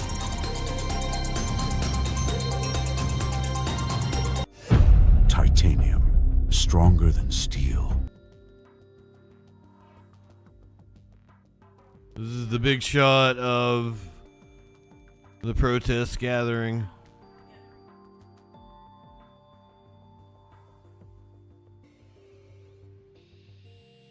Smigger Jr., would you like to call our Discord in? I would love to talk to you. I've asked so many right-wingers that have been in here today. Like, would you explain yourself to me? I don't get it. I'm actually not a Democrat. I was president of the Young Republicans in high school. I would consider myself a leftist now, an independent. I probably voted Libertarian more than I voted Democrat.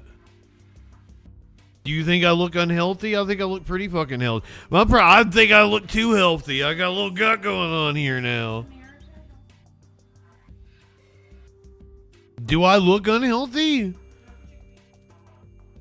I'm like 41 years old and I've never had anything happen to me. Yeah, I need glasses. That's something. There are at least 33 people watching right now, so audience of 4. I don't know what you're talking about. We're on multiple platforms. Yeah, I can tell you what a woman is. Someone with predominantly feminine traits. Oh, she just grabbed her titties. That's hot.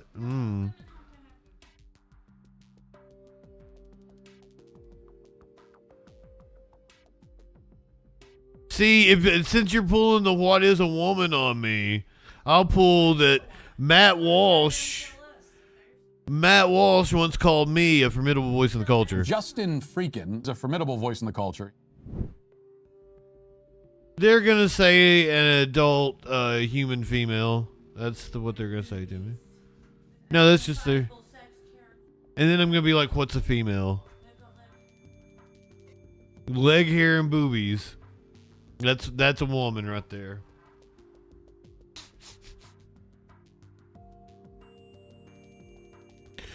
We're the only ones with a sense of humor. Also, I'm not a Democrat.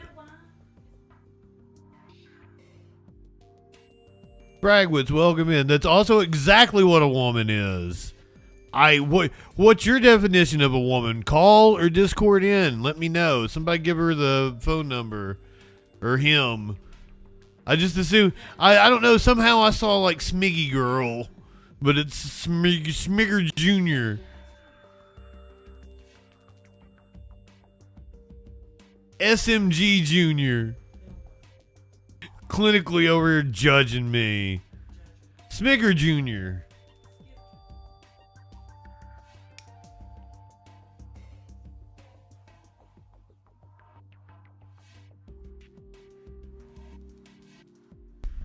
Oh, good. What about somebody who has XY chromosome and a vagina?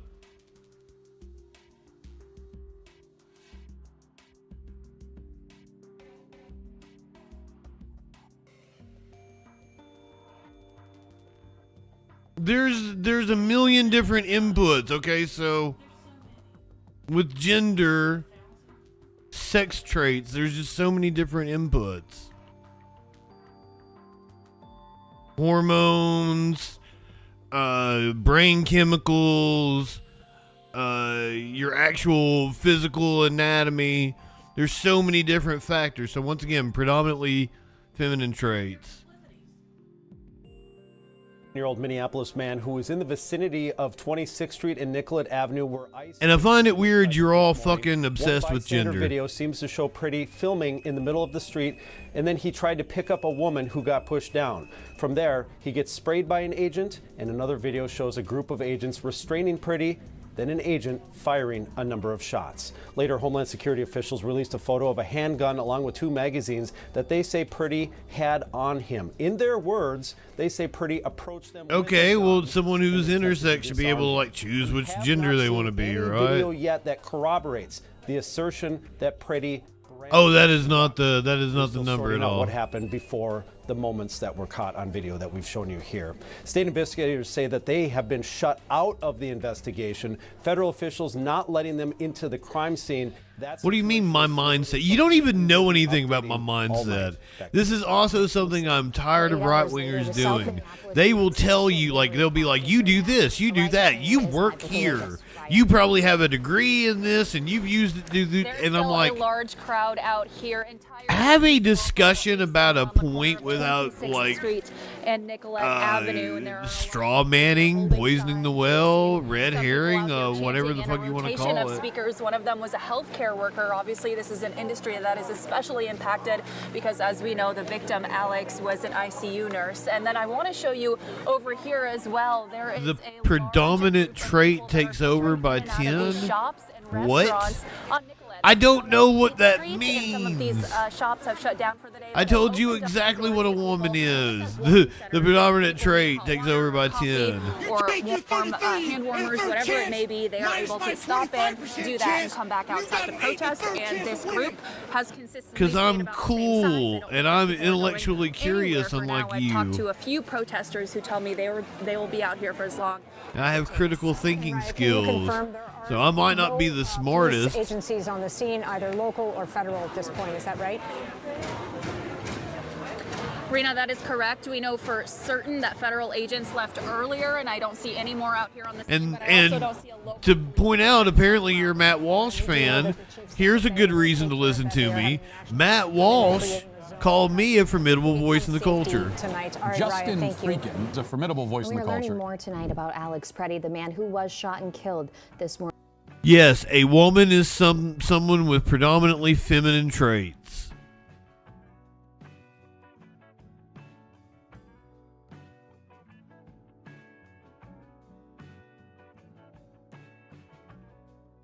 Okay, he's a male, cool. But there's people that don't fit in your dumb binary. Why do you get your panties in a wad about it?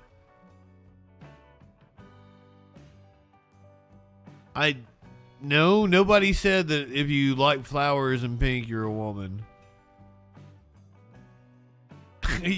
You don't know who Matt Walsh is, the literal dude who's like, what is a woman? That's where it comes from. It comes from Matt Walsh, you dipshit.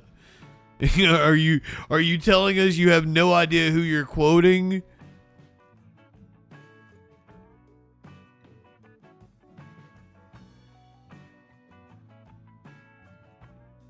Are you willing to call in?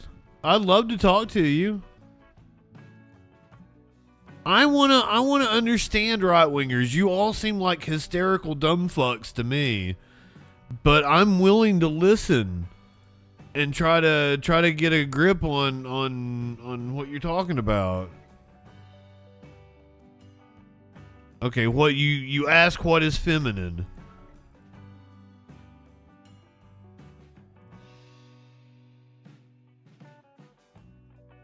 Describes the qualities, behaviors, or things traditionally associated with women, such as gentleness, empathy, grace, or beauty.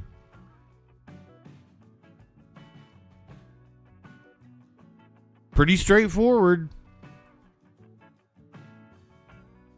You're you're not logical though, because you just committed multiple logical fallacies. I love it when right-wingers say that they're logical while committing logical fallacies. Cracks me the fuck up.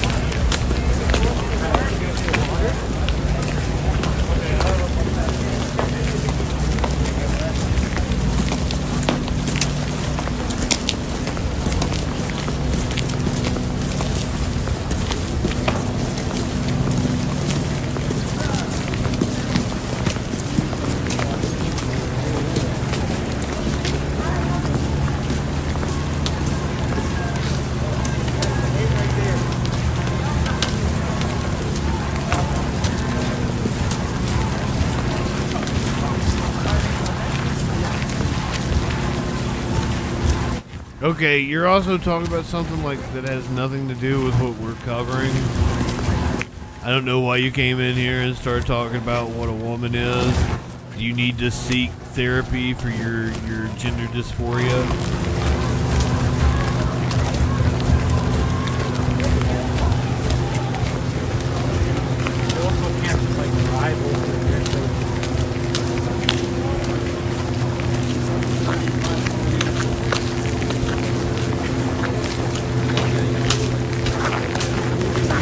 That's what I assume. Did you say it was a gun reference? Clinically?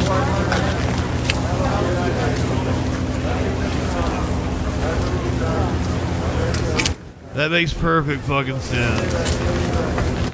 Really insecure little man.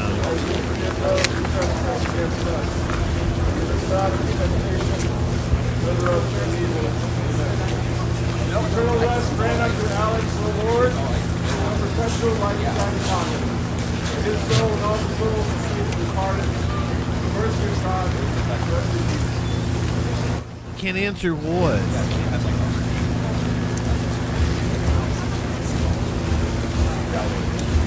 I'll answer whatever you want me to answer if you'll call or Discord in. You can ask me anything.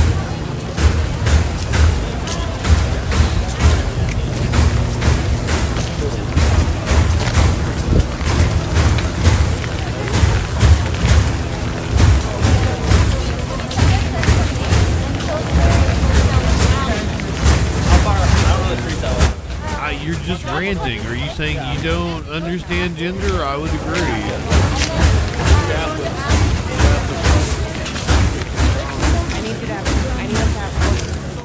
What a gorgeous city Minneapolis is.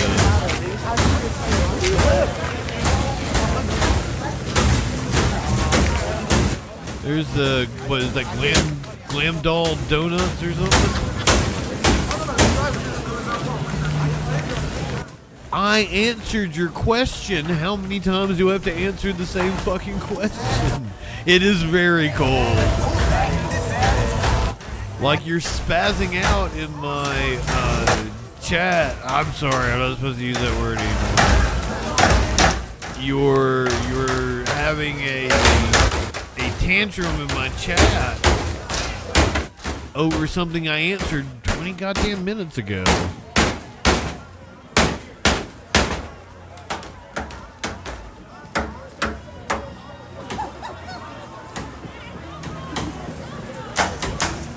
Oh, they've got it cordoned off? 'Cause the protesters were there.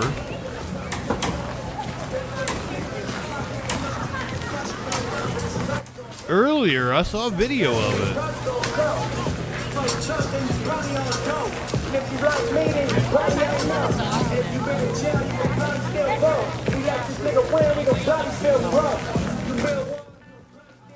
I'm gonna turn that down just a little bit because copyright music in the background. Fuck Donald Trump.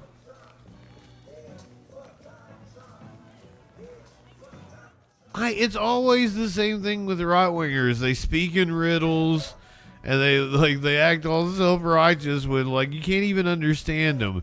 And I try to take a normie approach. I normally know what they're talking about because I do this show and I watch a lot of right-wing bullshit, so I know what they're trying to say. But I usually, when they're trying to make their point, I try to talk to them like I'm a normie that wouldn't understand whatever weird fucking conspiracy theory they're on about. T-, welcome in.